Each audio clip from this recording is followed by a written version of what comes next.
Hey guys, welcome back to the channel. This is a story about what if Naruto refuses to save Konoha. Before I start, please support for more amazing content, and do consider subscribing to my channel and share this video with your friends. This is written by Stringman and link in description and support writer. Let's start the video. Chapter 1, A Banished Fox. Naruto had just had the battle of his life not too long ago. A battle with his so-called best friend Sasuke Uchiha. The two had went at it with so much will and determination to win in the Valley of the End that it was a miracle either killed each other somehow. Even Kakashi was surprised by this when he arrived too late. He couldn't find Sasuke, but he did find an unconscious Naruto laying there, bleeding from an open wound to the chest. Kakashi couldn't understand at first. Why would Sasuke use that jutsu to try and kill Naruto? Despite everything those two had been through, the ups and downs and even the arguments, Kakashi thought beyond a shadow of a doubt that the two were brothers in arms no matter what. Naruto's bleeding body being carried by the copy ninja told him otherwise. Kakashi was sent out there to also retrieve Sasuke, but arrived too late to do so. If he knew anything for sure, he knew that somehow, the council would find some way of punishing Naruto for all of this. As the silver-haired man finally reached the gates of Konoha, he quickly hurried to the hospital to get Naruto treated. Not to his surprise, most of the retrieval team had been sent to the hospital as well.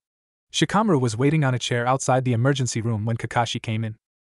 When he saw the trail of blood, his heart sank at the thought of how he nearly got his entire team killed. Kakashi brought Naruto to the emergency room and then quickly headed out to inform Tsunade. He dreaded what she would think of all of this. The mission failed, Sasuke as a traitor, and the team aside from Shikamaru nearly killed. She was gonna have a field day with this. As Kakashi was headed to see Lady Hokage, Naruto was being operated on.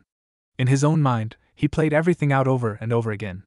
Sasuke had tried to kill him more than once, and even came extremely close a few times. If the open wound nearly a fist-sized hole in his chest gave off any indication of Sasuke's motivation. Naruto couldn't believe how far his teammate had fallen in the quest for power and revenge. It was sickening to the blonde at how much Sasuke was praised only for him to shove it back in everyone's face. How could he do this to a village that's bent over backwards for him? He just threw it all away for some revenge plan? In Naruto's opinion, that was a very foolish mindset, throwing away everything for revenge. Hey Kit! That deep voice rang through his ears again like before. It sounded a little less sinister this time though. Almost calming really. Open your eyes, Kit. Naruto did as he was told and slowly opened his eyes with some strain. When he fully opened them and focused, he saw that he was in some kind of sewer of some kind with a large gate in front of him. Though, it wasn't the surroundings or the gate that made the blonde go wide-eyed. No, it was what was inside that gate. A large red fox. The nine-tailed fox. Naruto immediately leapt to his feet only to realize that the floor was mainly water. He looked at the fox with fear plastered on his face, yet that stopped when he noticed the look in the fox's eyes. It wasn't the look of a demon who craves destruction and death, but just a being who looked concerned for someone. You can relax, Kit. The fox started in a regular-like tone. You know something, Kit, if I hadn't have jumped in then and there, you would have died. You know that, right? Naruto relaxed when he heard the fox's words. It was true. If it hadn't stepped in, then he would be dead from that Chidori through his chest. So, Naruto started with a look of confusion. Why did you save me then? The fox still had a saddened look to its face as it thought of the answer to that question for a bit. True, if Naruto died then it would die, but for the fox there was more to it than that. A somewhat deeper connection of sorts that it's never felt with any of its other vessels before. A sorrow that could be felt with the both of them while also a small ray of hope as well. It connected the two together in a way that even it didn't understand. With a sigh, the fox lowered its head and averted its gaze away from Naruto. The blonde didn't know why, but he could feel the sorrow coming from the fox spirit. Well, whatever the reason. Naruto started, causing the fox to wince, thinking that its jailer would do what the others would do. Thank you? The nine-tailed fox opened its eyes quickly and turned to Naruto, surprised that the boy thanked it. Before it could say anything, Naruto felt himself waking from wherever he was. He faded away from the fox and left it to ponder just what kind of vessel Naruto was, and how different he was from the others. Hospital room, a week after the mission. Naruto felt himself stir from sleep and opened his eyes slowly. He was quickly met by sunlight that was coming into his room and groaned. He covered his eyes with his right hand and noticed very quickly of how heavily taped his arm was. The medical tape stretched all the way from his palm and wrist to his elbow. He sat up from his bed and winced slightly at his still banged-up body. Upon further inspection of his body, Naruto could tell that most of his body was bandaged up from the Chidori and the scratches and cuts from his battle with Sasuke. Naruto really had to thank the fox for its healing abilities. If it weren't for that, then Naruto probably wouldn't have made it even halfway to Konoha. Aside from those wounds and the bandages from using a very powerful and dangerous Rasengan, Naruto was actually alright. He looked around for any sign of a doctor or any of his friends in the room. To his surprise, there was no one there to watch him. This reminded him a bit of his childhood whenever he was sent to the hospital by an Umbu. Whenever he would wake up, there was no one there to check on him or ask if he was okay in any way. Now was feeling vaguely like before. Naruto decided to get up off the bed and move around a bit to loosen his stiff muscles. Who knows just how long he was out. He moved his arms and legs a bit to get some feeling back into them before heading to the window to see the village. It was another bright and sunny day in Konoha. People were going about their daily lives as if nothing bad has happened. Naruto was at least happy to see that people weren't going off about their precious Sasuke being a traitor. Though, with Naruto's knowledge of how the villagers tend to act, the blame was probably gonna be put on him somehow. As Naruto leaned down on the windowsill, he failed to hear the door open and a masked Umbu to enter. The Umbu was a woman in a Nico mask and purple hair that was tied up at the moment. She saw that Naruto was up now and visible tensed up. She knew what her job was to do and dreaded every bit of it. Taking a deep breath, the Umbu spoke. Naruto Uzumaki. Naruto turned to see her standing in the doorway and jumped a bit from her sudden appearance in his room. As soon as you are able, your presence is needed in the council meeting. Before Naruto could even say an okay, the Umbu was gone in a Shenshin. That was a red flag right there. Naruto decided to shrug it off and get himself ready to be yelled at by this council yet again. He didn't hate the council, surprisingly enough, he just hated that they blamed him for many things in the village. A few of them have even taken part in a previously annual fox hunt years ago, when Naruto was kicked out of the orphanage. Those were dark days that Naruto were glad that was long behind him. It took a while, but Naruto was finally able to get out of the hospital and get into some of his comfortable clothes. His jacket that he wore when he arrived was shredded now, so he just tied around his waist while wearing his normal clothes and headband around his neck to hide some bandages. As Naruto left the hospital and took in the fresh air, he couldn't help but think more than a few eyes were on him wasn't an uncommon thing to the blonde, but he hasn't felt like people were staring at him with hate for a while now. As he walked down to get to Hokage Tower, he felt as if he was a child again with the way he actually saw people looking at him. Deciding to shrug it off, Naruto just continued on to get this over with and get some ramen later on. He would have to talk to his friends and sensei later unless he ran into them at some point. I can't believe that demon brat let Sasuke leave. One person whispered to another as Naruto passed them. I know. If anything, I really wish the Uchiha could have killed that monster and rid us all of it. Another whispered. When I heard that he was still somehow alive and lost the Uchiha, I just wanted to smother the little demon for it. Another whisper. Well, he is hurt now. So why don't we just finish him off? Because then that old bitch of a Hokage would have us executed. Humph. Seeing that demon walking around, knowing that he's the reason that Sasuke is lost to us makes me so mad.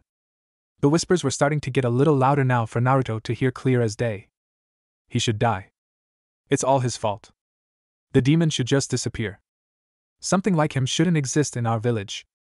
Maybe we should do another fox hunt this year. Naruto's happy mood shifted to depressed when he heard the various comments he hadn't heard in nearly a year.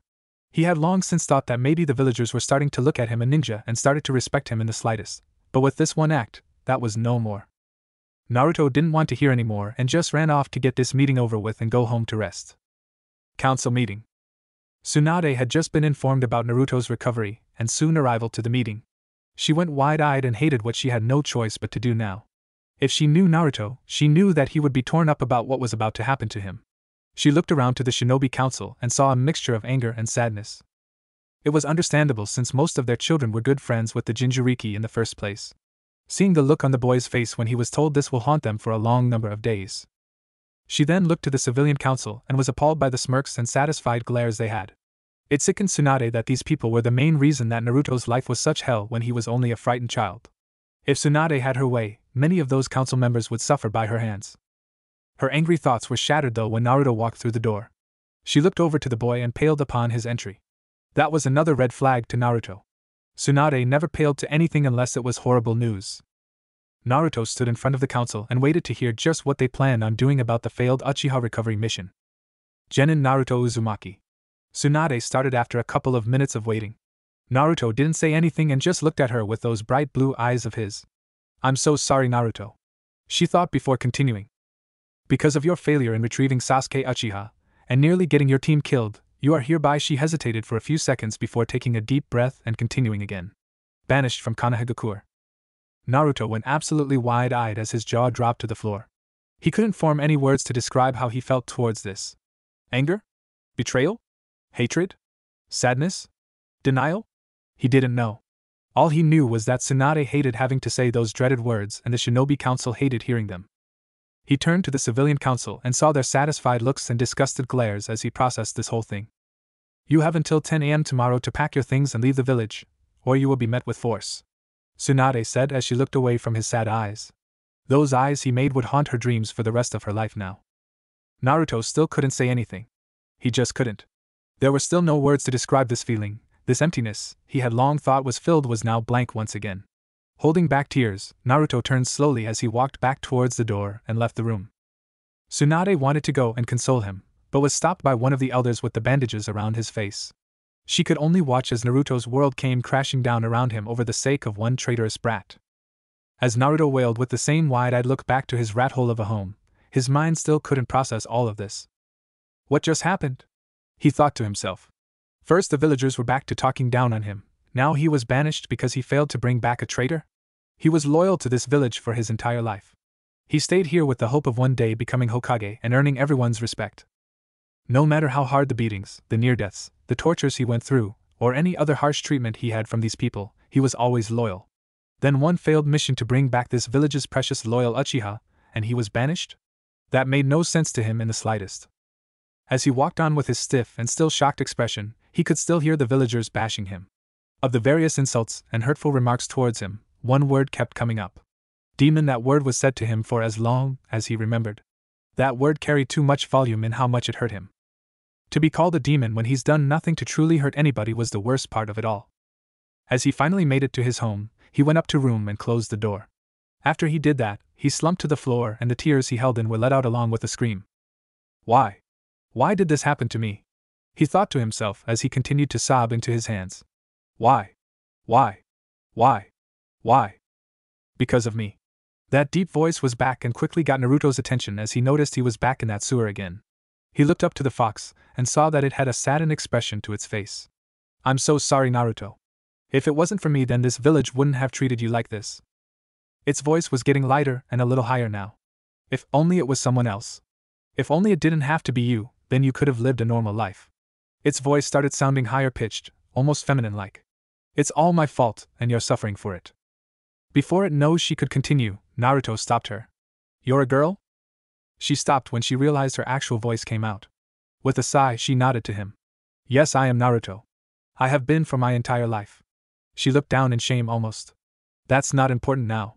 What is important is that I'm sorry for all the horrible things I've caused to happen to you because of me being sealed inside you.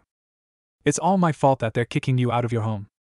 Naruto stopped his sobbing at the phrase your home. He thought about it for a moment. You know, I used to look in the windows of other people's houses when I was younger. She looked back to him. I remember.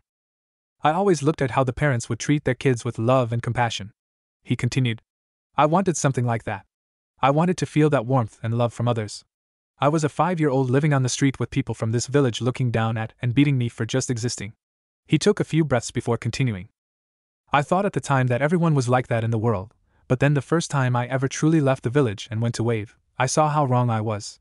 Those people, Tazuna, Inari, his mother, they all treated me with kindness even before I helped save them from Gato.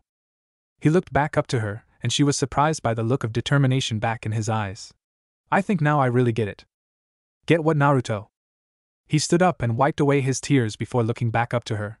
That a place where everyone constantly hurts you is no home at all. The fox chuckled a bit before speaking to him again. So what are you going to do, Kit? Naruto smiled up at her and answered. I'm gonna leave this village forever, become stronger than anyone and carve out my own destiny far away from this hell. She smiled at him and stood on her haunches. Naruto got a full look at her as she stood there. Then to atone for the pain I've caused you all your life, I'll do whatever I can to help you, Naruto. He smiled up at her. Thanks. I still don't know what to call you though. She smiled again at her and leaned down. For now, call me Kyubi. With that, Naruto smiled at Kyubi before he was returned to his room.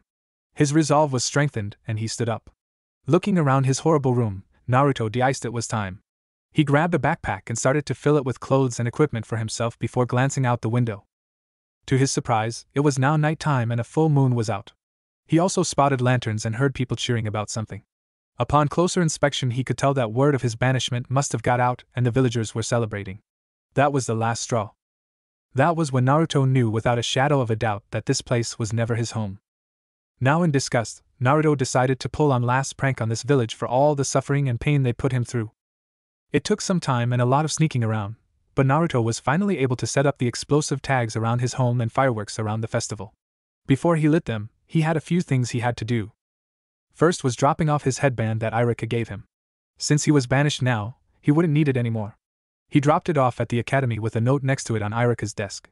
Last thing he wanted was to confront his former sensei about this whole thing. Next was the necklace Tsunade gave him. His dream of becoming Hokage died now, so he might as well return this to her desk as well. To his surprise, she wasn't in her office, nor was anyone else. So he left it along with a note as well.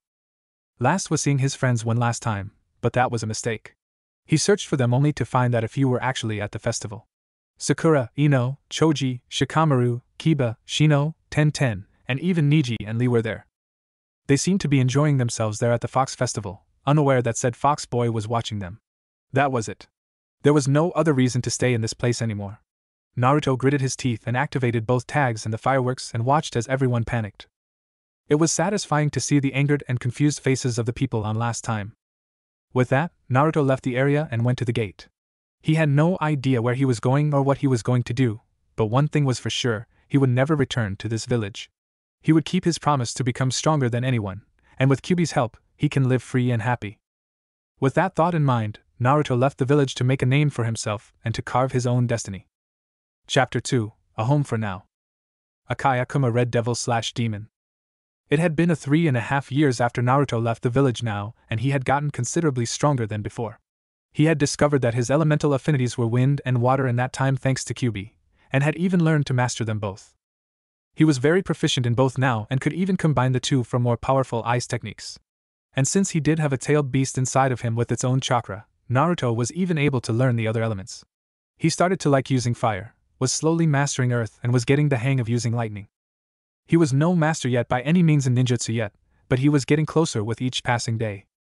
Genjutsu was something he was really trying to avoid since he wasn't good at it, but Kyuubi convinced him after stating that some of the best ninjas know at least how to cast and fight off genjutsu. She was a really convincing and sometimes demanding teacher to the blonde, yet she was a very good teacher. All those decades and maybe even centuries of experience paid off for Naruto as she taught him. He could now cast a few genjutsus if need be to fool others, and surprisingly enough was pretty great at it. Taijutsu was his favorite part of training. That was when he got to see Kyuubi's human-like form and spar with her. She would take the form of a fairly tall, slender woman that was both curvy and muscular at the same time. Her skin was a smooth tan color while she had piercing red eyes, short crimson hair that was straight, had her fox ears sticking out, and her 9 tails just above her firm bottom. She would usually wear a kimono that was pretty loose for mobility. The kimono was a deep red color that had an orange fox pattern on the back of it. It was simple and gave her room to maneuver around in. The reason why Naruto liked this part of the training was because he got to see her true form and fight her multiple different styles. She knew many different styles and would spend at least a week training him with one style at a time. It was very helpful that they both knew the shadow clone technique when Naruto really wanted to know more styles. During Naruto's travels, he decided to head west. During those travels, he found himself caught in an ongoing war between Kusugakure and Amigakure. It was there that he experienced his first kill. An AIM ninja who was attacking an innocent villager in Kusa. Naruto hesitated when taking him down with a kunai through the head. When he saved that little girl and saw many ninja on both sides witness it, he knew that he was now a part of this war. It was his time in Kusa where he learned kenjutsu from a ninja who was also a former samurai. With his help and Kyuubi's, Naruto was easily able to master kenjutsu and help Kusa win the war with AIM in a mere year. He wields a blade that he found during a raid in Amigakure. The blade is a blood-red katana with a black handle and guard. That wasn't the strange thing. The strange thing about it was the fact that in the handle was an eye. Not just a normal eye, but a blood-red, demonic eye. Kyuubi informed him that this sword was indeed one of the rarest blades in the world, a demon blade. Because of her own demonic chakra, Naruto was able to wield it with no problem. He named it Akai Akuma. After he helped ended the war and was a hero to the people of Kusa, he left to continue his journey for true strength. Not wanting everyone to know that it was Naruto Uzumaki that helped ended the war and became so powerful in such a short time, Naruto insisted that he be referred to by a different name. And thus he became the White Fox. The name was mainly because of the choice mask he wore when in AIM, a white fox mask with piercing, dead white eyes. The bingo book marked him down as an A-ranked ninja. That was a while ago, and now Naruto was moving through a forest area. He was wearing a dark orange long-sleeved shirt with a white undershirt, and black cargo pants along with black ninja sandals. He had enjoyed taking these long walks in the forest, and since he really didn't have a place to stay, he made camp out here. He set up his tent and cooked up some rabbits he caught a while ago before laying down and watching the night sky. It was a clear, starry night out tonight, and it was calm times like these that really made Naruto wonder just how different his life would have been if he had left the village a long time ago. He's 16 now and at least a very high jounin now, but he couldn't help but wonder just how his progress as a ninja would be if he were still in Konoha. He sighed before deciding to call it a night for now. As he slept, his mind drifted and he was having his recurrent nightmare again. The one about his days back in Konoha as a kid and how the people would mistreat him. Every beating, every bit of abuse, every break-in, every rape, every torture playing out in a perfect image in the teen's mind. Surprisingly enough though, Naruto had grown used to the nightmares now. Kyubi would always talk to him to make him feel better and soothe his mind. She was very caring of him, a trait Naruto never would think that the most powerful and feared demon would be like. The next morning Naruto woke up when he heard some commotion not too far away from him. He decided to check it out after quickly getting dressed as he heard screams of a few girls.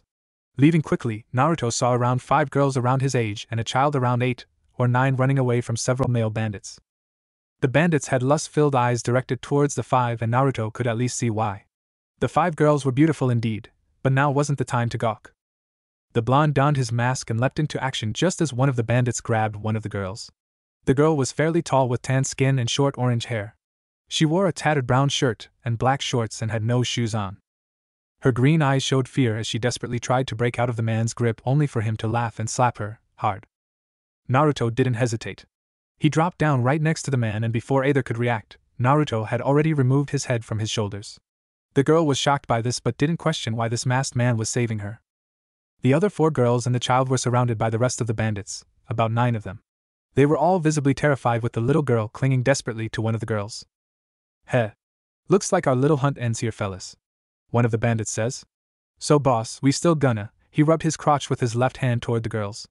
"Have some fun before we take them back to town?" A big burly bald man wearing a loose outfit walked over and stopped in front of the girls. He grinned until he noticed something. "Wait a minute, wasn't there 6 of them? I only count 5. Another bandit smirks and answers. "One of our guys caught her and is probably having fun with her right now." The other girls visibly paled at hearing their friend's fate. It was an awful thing that these bandits were doing, and all they could do was stay close to one another and pray that someone save them. Almost as if that prayer was answered, before any of the bandits could lay a finger on them, a body fell to the ground next to them. They all easily recognized the body of their comrade and gasped as they saw his head roll over to them. "Who the hell dares to step up to us?" The boss of the group yelled out to the forest, expecting someone to answer. The other men got ready for an attack and spread out a bit. 9 guys, all bandits, no skills at all. Naruto thought to himself as he stood near a bush, watching them all. He smirked behind his mask as the girl was behind him. "This'll be too easy." "What do you The girl was cut off when she saw the masked man vanish out of thin air. She gasped in shock before looking to the other girls and bandits. The bandits were starting to get a little nervous. It was a bright day out where literally anybody could be seen from both above and all around. Yet they couldn't find whoever it was that was here. Naruto liked this.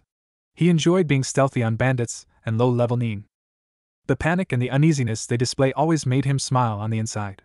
He knew it was a little bit sadistic to play with your prey before ending it, but maybe that was Kyubi's influence. Naruto decided to pick one off in a loud way to stir up some confusion. He silently went by trees until he was close to one of the bandits. He grabbed the man by the back of his neck and pulled hard. The man let out a high-pitched scream and was pulled into the bushes. The other bandits heard this and saw that the bush now had blood all over it. The bandits were more than disturbed at seeing this but was still a little unfazed. Naruto decided to step it up a notch. He went up a tree and hid for a few seconds before catching 3 of them all with swords of their own. The blonde saw their very poor form and loose grips and shook his head.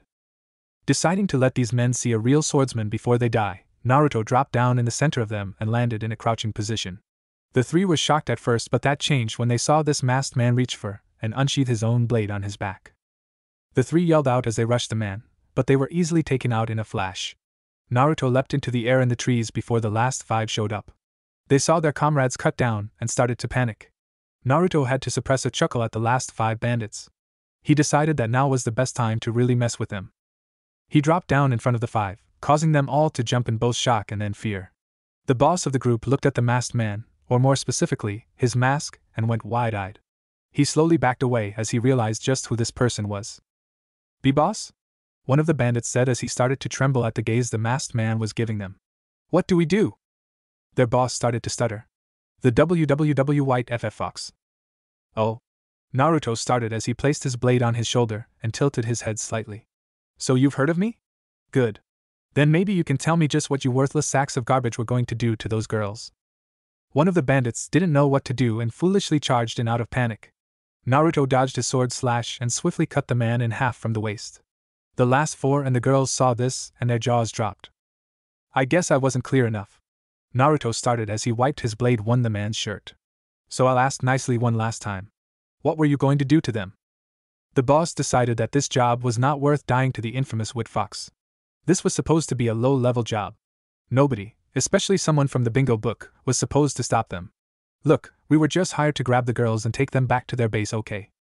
Naruto tilted his head again and pointed his sword to them. This caused the four bandits to flinch. "Whose base?" "Just some human traffickers and prostitution rings," the boss said quickly. "We would just get a cut of the profits when we brought them back." "Where?" "Just some village in the Earth country. That's all we know." "So you'll let us go, right?" the boss asked with a small smirk. He thought that if he gave the White Fox some information that what's left of his men would be allowed to live. Unfortunately for him, if this was the Naruto before the war in Kusa, then he might have been right. "When did I ever say that?" the White Fox asked them. They gasped in horror at this and tried to make a break for it. They didn't get far before they started to sink into the earth. Naruto walked over to their sinking forms and crouched down to them as they begged and pleaded with him. "You guys were gonna rape and take advantage of them. I hate people who prey on the weak, but I absolutely loathe rapists. You all have this coming." And just like that, the men were gone and the forest was quiet once more. Naruto sighed out as he had what he needed. He was about to head back to his belongings and then go to Earth Country, but he was stopped by the girls. One was a long-haired blonde with dark eyes and light skin. Another was also a blonde but with short hair and yellow eyes along with her fair skin. The third had dark skin, black hair to her shoulders, and brown eyes. The fourth had blue hair only to the top of her head, fair skin and blue eyes like her hair. The last was the little girl. She had pure white hair and eyes and had pale skin. Naruto turned to them and saw that they were all standing there, staring at him in awe. "So you're the White Fox?" the blue-haired girl started in awe. "You're just as amazing as the rumors and AIM made you out to be." Naruto smiled behind his mask and folded his arms to his chest.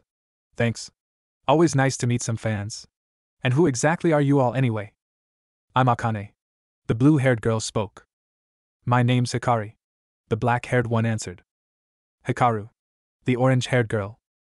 "I'm Toko," the long-haired blonde started, then pointed to the other blonde hiding behind her. "And this is Ayako. And this little girl right here is Setsu." Hikaru motioned to the little girl. Setsu looked up at Naruto with wonder and awe in her eyes. She was truly mesmerized by how he saved them and what he was about to do. "Well, it's nice to meet you girls." Naruto started with a nod to them. "I would stay, but I have a base to destroy and some others to hopefully help." Before Naruto even took 2 steps, he was already stopped. A hand on his shirt was what stopped him, and he turned to see that it was actually Setsu that had him. Naruto looked down to her and saw that she now had a questioning look to her face. "You have something inside you, don't you?" she asked him. Naruto gasped under his mask as he looked into her eyes. "I can sense it. Something dark and powerful inside you." She let him go and reached for the seal on his stomach. "Just what exactly is it though, I wonder?" Before she could make contact, Naruto grabbed her wrist to stop her. "Listen, Setsu," she looked up at him. "I don't know how those eyes of yours works, but you should be careful when looking into a person." Setsu went a little wide-eyed when she could no longer look within this person. She looked into his eyes and nodded slowly. "So why exactly is the infamous White Fox wandering around in the forest?" Hikari asked him as she folded her arms just below her impressive bust. "I was just minding my own business when I heard all of this. It was good warm-up, but now I'm ready for an actual workout." Naruto turned around to leave before he was stopped again. "We can show you where the village is," Hikaru said to him. Naruto turned back to them and tilted his head. "We'll show you where, you just have to promise us that you'll leave the leader for all of us." Naruto didn't get that part but nodded anyway. With that, the group led Naruto through Earth Country to a small village that made Naruto growl a bit under his mask. In the village there were men all around with women doing very degrading things for their own amusement. The men would force them to dance in front of them with next to nothing on, force them into a pile of men for an obvious reason, and in some sicker cases beating them with whips. "Which one is the leader?" he asked the girls that could feel the intense ki seeping out of him. That man right there, Toko said as she pointed down to a nin of some kind. That would make this a lot easier for Naruto to determine who not to kill yet, since the leader was the only ninja down there. Naruto stood up and cracked his neck before looking to the girls. Stay here, and don't move. I'll end this quickly. And before they could say anything, he was gone in a shunshin. They looked down and waited for a while to wonder just what the white fox had in store for the bandits. After a few minutes of waiting, they started to hear screaming as bandits started to be taken down by lightning strikes and fierce winds. They watched as the bandits tried and failed to run away from everything that was happening around them. They were left in a daze of disorientation and confusion as they were all being torn apart by something too fast for them to see. The girls in the village were terrified and some even sickened by what they were seeing. A blur was destroying the bandits that had held them captive for so long, and was doing so in very bloody ways. They watched from inside some of the buildings and even a few of the shacks and cages they were kept in as the massacre continued. All they could see was a white blur of some kind. The only one not touched was the ninja that was trying to flee, only to be stopped with a kunai through his leg. He fell to the ground in pain as the sound of his men's screams slowly started to fade away into silence. He pulled out the kunai and tried to patch himself up, only to be stopped once again from doing anything by a voice. I really should just kill you now. The man looked up only to gasp in horror at who he was seeing. Standing right in front of him was the White Fox, a ninja who was said to have killed hundreds of AIM ninja in the War of Kusa and AIM. The same ninja was staring down at him with not a single scratch or speck of blood on his clothes. Now that Naruto was here in front of the ninja, he saw that he was in a sound uniform. This made his blood boil at seeing the same symbol that brought that traitorous Sasuke over to them and caused his banishment. Naruto had to take a few very deep breaths so he wouldn't just take out a Kai Akuma and send this nin to hell. If it were up to me, I would kill you now and be done with it. Naruto started. But that's not for me to decide now, is it? With that, Naruto turned away from the sound nin, and that was when Setsu and the others came towards him. The nin had no time to prepare for his death, as he was too terrified to really do or say anything. Setsu stood in front of him and knelt closer to his face. The nin tried to swing at her with a kunai in hand, but was stopped by Naruto grabbing his arm and snapping it like a twig. Setsu, no longer distracted, gazed into the man's eyes, and her white eyes turned into a deep black color with white pupils. The nin started to convulse violently, and his eyes rolled completely behind his head. In a matter of seconds he started to foam at the mouth, and then stopped moving at all. Naruto was amazed by whatever Setsu did as her eyes changed back to white. He would have to ask her about it later though, as now a few eyes were steadily focused on him. Naruto looked around for a brief moment, and noticed that every girl was staring at him in both awe and thanks. The ones in cages had been freed and the ones hurt were now being treated as best as they could. Naruto, thinking that his job here was done, decided to take his leave, but before he could, he was stopped by more than a few girls who wanted to thank him. He was just a bit uncomfortable at first, since he really had no clue how to really talk to girls like this, so he just decided to wing it and just be himself. Hours later, nighttime.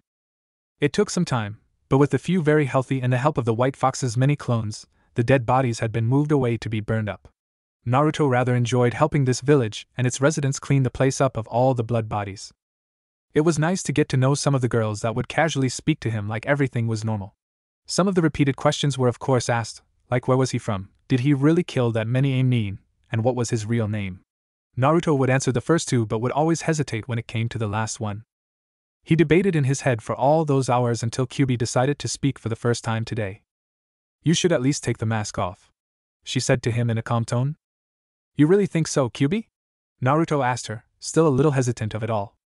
Look, they're heavily in your debt for saving them from a life that would only end in either death, or a lust-filled haze they would never escape. Kyubi continued. They won't care who you really are. They would just love to see the face of the one who saved them all and not a mask and title. Naruto sighed as her words made sense to him. You're right, Kyubi. Thanks. Kyubi chuckled a bit before fading from his thoughts to rest again. When she did, Naruto let out a sigh and decided to take off his mask. Before he did, Hikaru found him. Hey there, White Fox. She started in a friendly tone. Look, I don't know if you'll be staying here for a little festival we're having a little later, but you know it would be nice if you at least stayed for it. Naruto put his finger to his masked chin in a thinking pose. Well, I was planning on just wandering around until I found something to do, so sure. I can stay for a bit. Hikaru smiled and nodded to him. Then it's good to have you here, White Fox. No, he said to her, confusing the girl for a bit. That was when he reached for his mask and removed it, revealing himself to her. Hikaru was stunned by how he looked. The spiky blonde hair, the sky blue eyes, and the whiskers adorning his face. He smiled at her, causing the orange-haired girl to blush. Call me Naruto. Chapter 3, Familiar Faces. Gonna try honorifics for this chapter only when someone is speaking. Hopefully it's good, if not trying this again. Several years later. A child was wandering around in town by himself. It didn't bother him in the slightest though. He walked along a street as his short blonde hair with red tips at the end flowed with the wind. His light red eyes with slitted blue pupils, fairly light skin, and 2 whisker marks on each side of his face, an all too familiar sight to the people in the fairly small village. He wore a black shorts and a dark orange jacket that was open, revealing a white undershirt. The boy had a big-toothed smile on his face as he approached a stand on the side of the street he was walking on. He was met by a teenage girl with pale skin and white eyes and hair that reached her mid-back. She turned to the boy and smiled at him as he sat on a stool in front of her stand. "Hey there, Boruto-kun," the girl said to the boy now known as Boruto. "How have you been?" Boruto gave her a little chuckle before answering her. "I've been doing just fine, Setsubaken. Just came over to get a new book for Akira.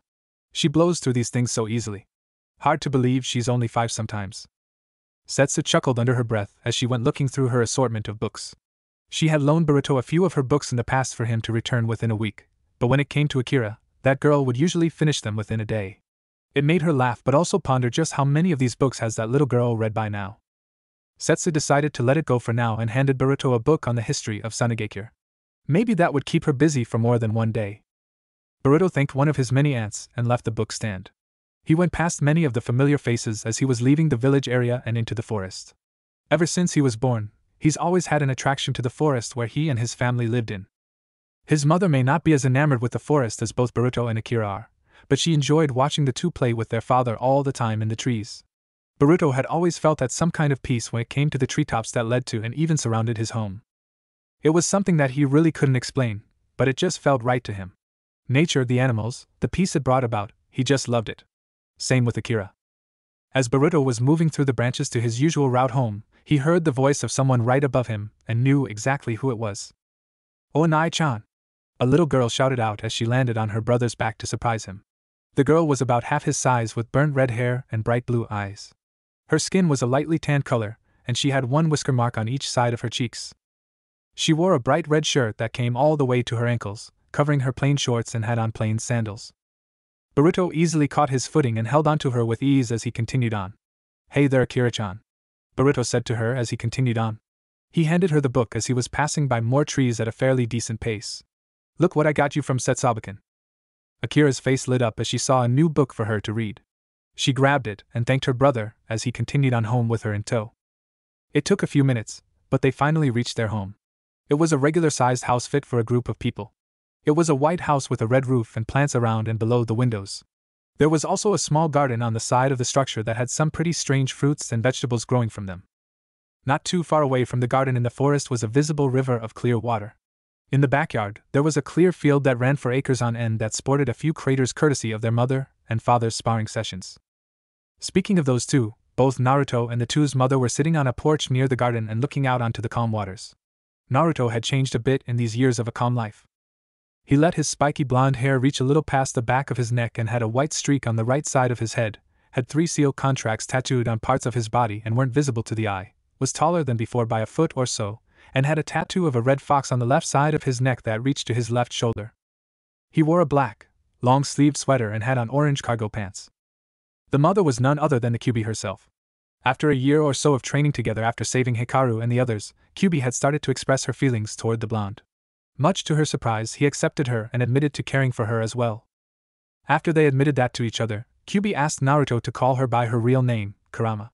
Naruto even removed most of the seal to allow her to fully retain her human form and live with him, physically. She didn't look too different from before aside from the tattoo of the yellow fox on the right side of her neck that stretched to her right shoulder. Her crimson hair was longer, and she kept her tails away unless in battle. She wore a plain red dress that went to her ankles and didn't have any shoes on. She was actually laying on Naruto's shoulder and sleeping peacefully. Naruto saw that their children had just returned and shushed them so they wouldn't wake their mother.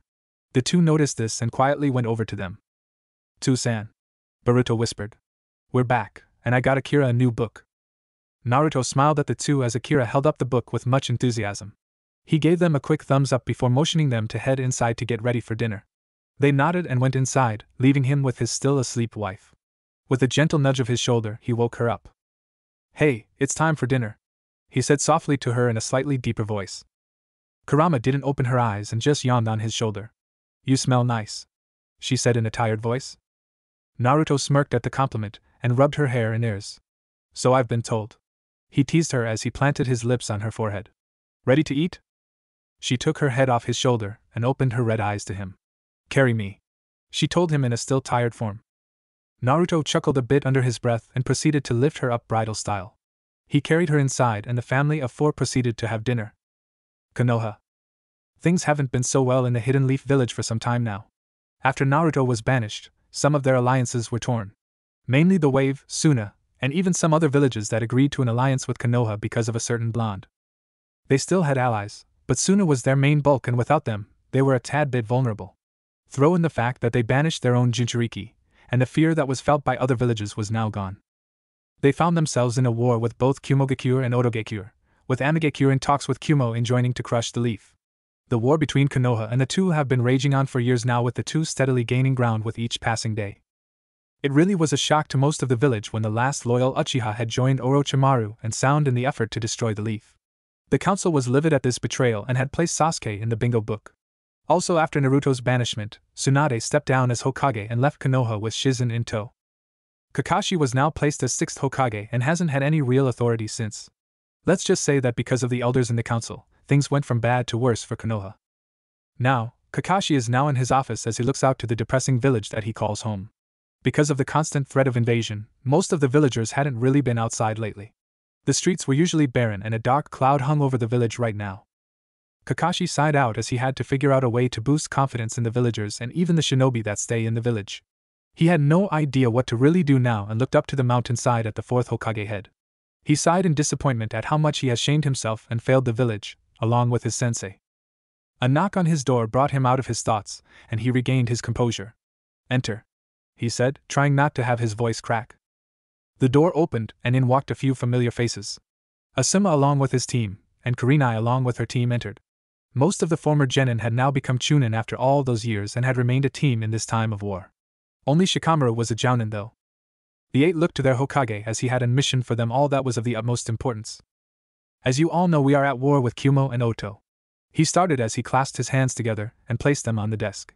We are at a disadvantage, and with both Orochimaru and Sasuke in TH Fray, we're going to need more allies. If AIM joins those two, then without stronger reinforcements, Konoha, our home, will fall. There was a grim tone in the room after hearing this. Now I'm sending you all to Earth Country to find us more allies. I've even heard rumors of the infamous White Fox being somewhere in Earth. If you can convince him to join us, then AIM will not join Kumo and Oto. There was a bit of a gasp in the room at the mention of the White Fox. Most had read the reports on the war between AIM and Kusa all those years ago and how one man, or by some reports a true demon, had torn apart AIM with the greatest of ease. The shinobi of AIM now made it apparent that if you spot the White Fox, all you should do at that point is pray he makes your death quick. Hokage-sama. Ino started. Are you sure that the White Fox would even help us? Kakashi shook his head in disappointment. I highly doubt it, but if you all do find him, attempt to convince him as best as you can. I don't care of the method, just get him and others to aid us in this time of war. Understood? Understood, Hokage-sama. Asuma started. So when do we leave? In 2 hours. Good luck to you all. This mission should take at least 2 weeks at most, Kakashi stated to them. They left his office and prepared for a trip to Earth Country. 2 hours later, outside of Konoha. The group of 8 were making their way to Earth Country now and had broken into conversation. So, what do y'all think about this whole thing? Kiba asked his friends as the senseis were up ahead of them. If you want my honest opinion, Kiba, Shikamaru started, I think this is going to be a little troublesome. What makes you say that? Ino asked her teammate. For one, we have to head over to Earth Country in the hopes that we can secure an alliance to help in the war, and you all know how IWA Nin feel towards the leaf. So for the most part, we're mainly tasked with finding this White Fox guy to take AIM out of the equation. Shikamaru continued. There's also another reason the Hokages send us all out to Earth, but it's just a theory for now. And what exactly would that be? Choji asked his best friend. There was a rumor that Naruto is somewhere in Earth Country. Shikamaru answered him. This got a mixture of reactions from everyone. Hinata had all but stumbled off of the tree she was moving through at the name of the man she loved. Shino went a little wide-eyed at this information. Choji and Ino gasped, and Kiba simply held his head down. After that night of his banishment, most of them went to that festival. They had no idea of what it was about until the fireworks and Naruto's apartment going up in flames. They didn't even know of his banishment until that happened. After the explosion, they found out from one of the Umbu that Naruto did see them at the festival. He probably thought they were also celebrating his banishment, and that made most of the group feel horrible. So if Naruto is somewhere in Earth, Shikamaru continued, then we have to bring him back, no matter what. Chapter 4, Reunion. A week later. Naruto had been taking a walk with his family to the village for some groceries. Since practically everyone there knew him, they were all greeted by the people of the village. It wasn't a known thing about Kurama being the nine-tailed fox, so she mainly received fairly normal looks from everyone. After what Naruto did for the people of the small village years ago, the entire place got a major overhaul. It wasn't big enough to be considered a large village by any standards, but it was big enough to house every single woman that was involved in what happened years ago. Akira was on top of her father's shoulders reading her newest book on musical instruments, while Boruto was running around. He always had so much energy, probably due to the fact that he had so much of Kurama's and Naruto's chakra in his body. Oddly enough, he always had a ton of energy in himself because of this. Kurama was holding on to Naruto's hand as they made their way through the village to gather groceries. As they were doing that, Boruto had run off a lot further from his family. Both Naruto and Kurama weren't all that worried since he knew his way around and everyone knew him, so there was really nothing to worry about. Boruto had decided to run along into the forest once again and have some fun while the rest of his family was back in the village. He was leaping from tree to tree, going higher and higher and higher till he reached the very top. When he was there, he stood on a large protruding branch and looked out to the distance. Boruto always wondered what exactly was out there further beyond Earth Country. Akira would tell him of other villages and completely different places from the books she read, but there was a difference between hearing about that from a book and actually seeing it for yourself. As Boruto looked out in the distance, though, he was unaware that he was being watched. Two men dressed in dark ninja clothes were on another tree and were passing by when they saw the kid. The two ninja were Kumo-nin and looked a little battered and bruised from their near-broken appearance. "You see that kid?" one of them said to the other. He had a few nasty cuts along his body and for some reason, deep bite marks from some kind of large creature. "Yeah." That one grunts out. He's several deep cuts on his arms and back, yet somehow he was still able to move around. "If there's a kid here, then that means there's a village we can lie low in." "Good. Pretty sure we lost those ninjas. Still can't believe they found out we were trying to expand to Earth." The first spoke. "I'll grab the kid and get him to show us where the village is. When we heal up, we bring more men to that village to subjugate it as ours. We'll need the outpost." As he was saying this, though, they heard a rustling behind them. As quickly as they possibly could, they leapt off of the branch toward the boy just as a large dog and a teen leapt at them. The dog was massive as it had tried and failed to snap its powerful jaws on one of the ninja. Both Kumo ninja tensed up and decided to try and throw kunai at the beast and its master, only for a wall of flies to block the attack. That's when they saw the rest of the Konoha nin appear from the other trees. Thinking quickly, the nin that had the deep bite mark threw a smoke bomb to the group. This did nothing as the big dog pounced onto the other man, teeth at his neck. "Haha! Great job, Akamaru!" Kiba yelled out, only to realize that the other nin was gone. "Where did he?" Choji started before Akamaru growled above them. They all looked up to see the man holding a boy that looked surprisingly similar to someone else they were looking for. They all froze when they saw the boy, especially Hinata. His blonde hair, even though it had red tips in the ends, and whisker marks reminded them all of Naruto. The Kumo nin had his arm wrapped around Boruto's neck and held up a kunai to his red eyes. That's when he started to snicker a bit. "I'm walking out of here. Don't follow me, Konoha scum, or the brat dies." None of the Konoha ninja moved a muscle as they didn't want to hit the boy that could possibly know where Naruto is. Or maybe that was Naruto in a henge. But if that were the case, then why isn't he fighting back? "Dude, you're in deep trouble when my 2-san shows up," Boruto yelled out, shocking the group even further. They started to think that maybe his father was Naruto, but the Kumo nin didn't care as he was about to stab the boy in the eye. Before anyone could do anything to stop him, though, a blur passed through them and held the Kumo nin by the throat. He dropped Boruto and the boy landed on a branch not too far away. The Kumo nin was wheezing heavily as the figure dressed in dark pants, a white shirt, and plain sandals held him with a viscous death grip. The group was now in absolute shock as they had found their old friend from so long ago. The blonde hair was still the same, he was taller now, and the girls were blushing at how his ripped muscles were visible as his shirt hugged him tightly. Surprisingly enough, even Kurenai blushed at him. Not surprisingly enough, both Hinata and Ino nearly had nosebleeds looking at him. "Boruto." Naruto spoke to his son, getting the boy's attention. "Are you okay?" Boruto gave him a thumbs up and a big toothed grin. Naruto mimicked that grin before turning serious and looking to the Kumo nin that was nearly passed out in his clutches. Naruto held him for a few more seconds before dropping him and letting gravity do its work. The Kumo Nin fell harshly through branches all the way to the ground floor. Wow, Toussan! Boruto started as he and Naruto looked down to where the Nin hit. That was awesome! Naruto ruffled up his son's hair before hearing his name being called from behind him. Naruto-kun? Hinata called out softly. Naruto turned and saw the 8 standing there, dumbstruck by his mere presence. He hadn't paid them any mind and was simply more concerned for his son than anything else. So it came as a real shocker when Naruto saw them all there in front of him after nearly all these years. Huh. He started hesitantly. Hey guys. Chapter 5, Unpleasant Meeting. After Naruto had dealt with the Kumo Nin and made checked on his son, he turned at the sound of his name being called by a familiar voice. To his slight surprise, the voice that his name came from just so happened to be one of his old former classmates from back when he was a kid. As he looked to her and the rest of the Konoha Nin he hadn't seen or thought of in years, he took the time to get a good look of them all. The former genin that he once knew had grown quite a bit now, but the general reaction to seeing him was the same for everyone right now.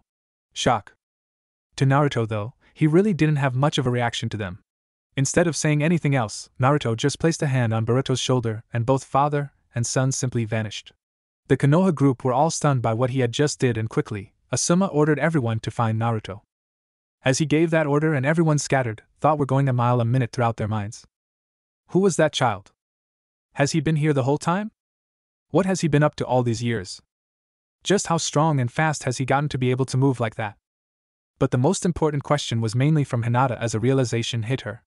If that boy is Naruto-kun's father, then who was the whore that has stolen my dream of being with my Naruto-kun away?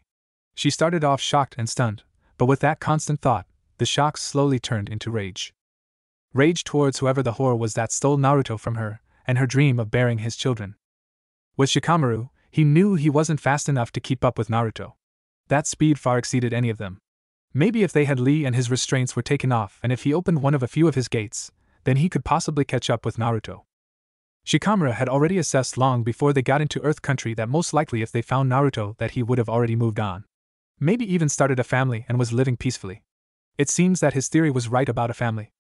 If that was true, and if he was living peacefully in a village somewhere, then who were they to take that away from him? Not his friends, that's for certain. Kiba had tried to find Naruto's scent ever since he left the group earlier, but so far nothing.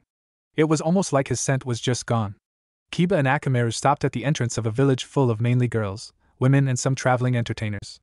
The two walked in and were immediately the center of attention. For the village it wasn't every day you see a ninja and even rarer when you see a massive dog accompanying said ninja. Kiba and Akamaru ignored the looks and instead focused on finding Naruto, and that boy they assumed was his cub.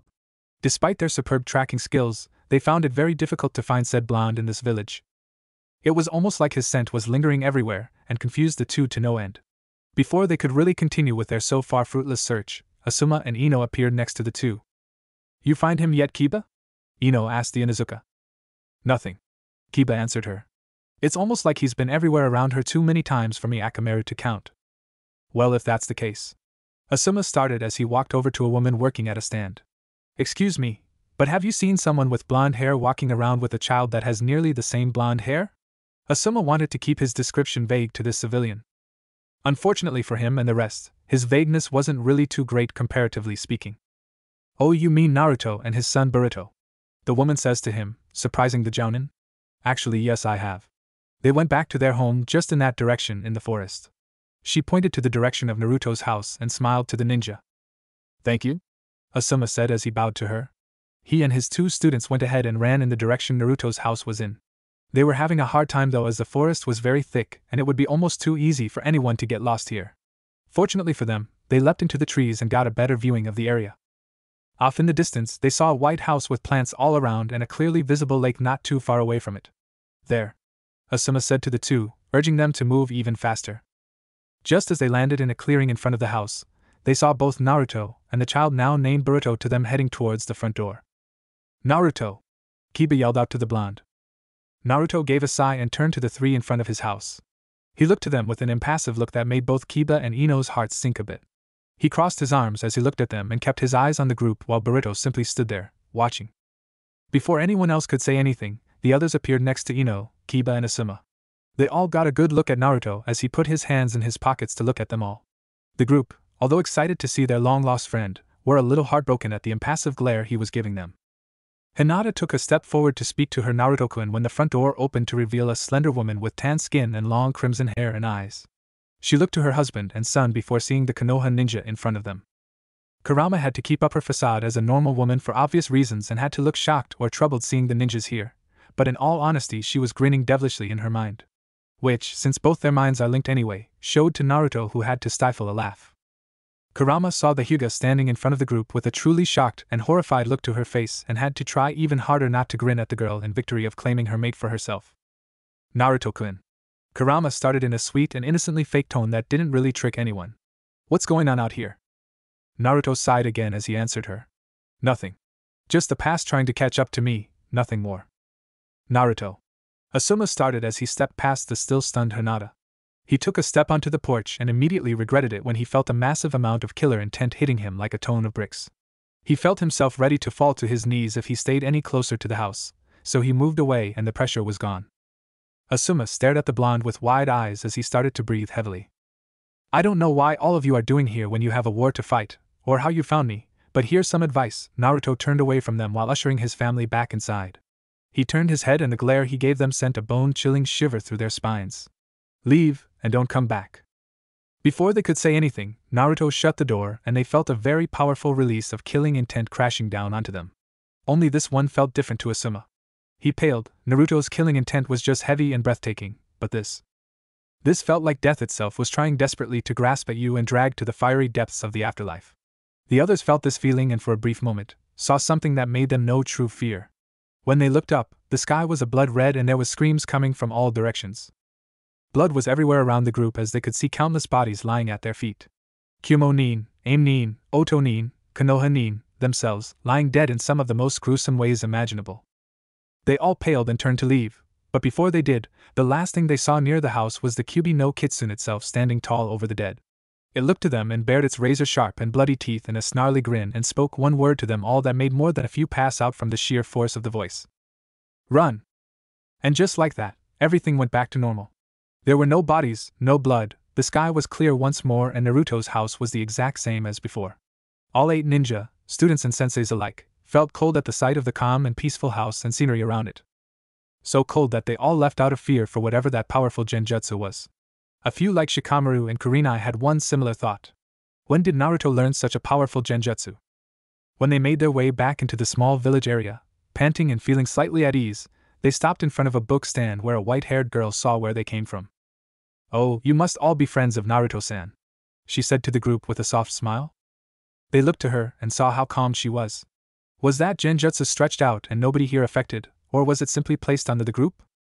You know him? Kiba asked, still a little shaken to the core from the genjutsu. Of course. She continued on. Everyone knows Naruto-san. He's the one that saved us all years ago. Saved you all? Asuma asked with a questioning look. Setsu dropped her smile for a moment, but regained it to tell them the story. Well, years ago, most of everyone in this village was involved in a human trafficking and prostitution ring run by bandits and a ninja. A few of us, myself included, managed to escape the camp, but we didn't make it too far before we were surrounded. That was Naruto-san showed up and slaughtered the bandits along with freeing the rest of us in this village. He showed no mercy to them and even let myself deal with the leader. I think he said something about him being a sound nin. The group went wide-eyed as Setsu continued. Anyway, after that Naruto-san decided to stay here after taking off that mask and raised a family. Mask? Shino started. What mask? Setsu looked a little confused for a moment before seeing the looks on the Konoha nin's faces. She smirked a bit, a very interested gleam to her white eyes, before answering them. Well, he used to be the White Fox beforehand. To say that the group of Konoha ninja were flabbergasted and shocked was an understatement. How could the number 1 hyperactive, knucklehead ninja in Konoha become the infamous and ruthless White Fox that all of AIM was terrified of? The thought alone was completely ludicrous. Wasn't it? Could Naruto really change that drastically after being banished?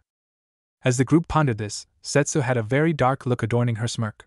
A look that made the Konoha group question just how much she knew or why she was looking at them like this. Finally, she decided to answer their concerns. I may not know much about Naruto-san's past, but one thing he told me that I found very interesting is his very strong disdain for the village hidden in the leaves. She pointed to the group's Hittaites. And judging from all of you wearing the same symbol and the fact that you all ran from his home, I take it he didn't enjoy your company. The tone in her voice was one of intentional insult to the Konoha group. They continued to look onto Setsu and then turned back to the path that led to Naruto's house. So he has a family now? Choji asked her as he too tried to regain himself to no avail. Yes, Setsu answered. I have no idea where his wife came from, but he has 2 children. A son and his younger daughter. Setsu stifled a chuckle before continuing. You all should head back to your village. I highly doubt that Naruto-san will help you with your war. The group turned to Setsu in shock only to see that she was no longer there. After that, the group had decided that heading back was probably the best idea. They walked away from the path and out of the village, all the while trying to regain some form of composure from the genjutsu, and the realization that Naruto Uzumaki was indeed the White Fox. Back at Naruto's home, Naruto had to fight off the urge to punch a hole in the wall. 1 was because he didn't want his children to see this side of him, and 2 because Kurama would kill him if he did anything to their home out of anger. He sat down on a couch and tried his hardest not to think about what just happened today. Just as he was closed his eyes, he felt the hand of his wife on his shoulder. He opened his eyes and saw her staring back into his, worry clearly visible in those crimson eyes. You okay? She asked him in a soft tone. Naruto smiled at her and cupped her face with his hand to bring her closer. He planted a gentle kiss onto her lips and brought her down to sit next to him. Yeah, he whispered to her. I'm okay. As long as I have you guys, I'll never go back there. Really? Akira asked as she sat next her father and looked up at him with pleading eyes.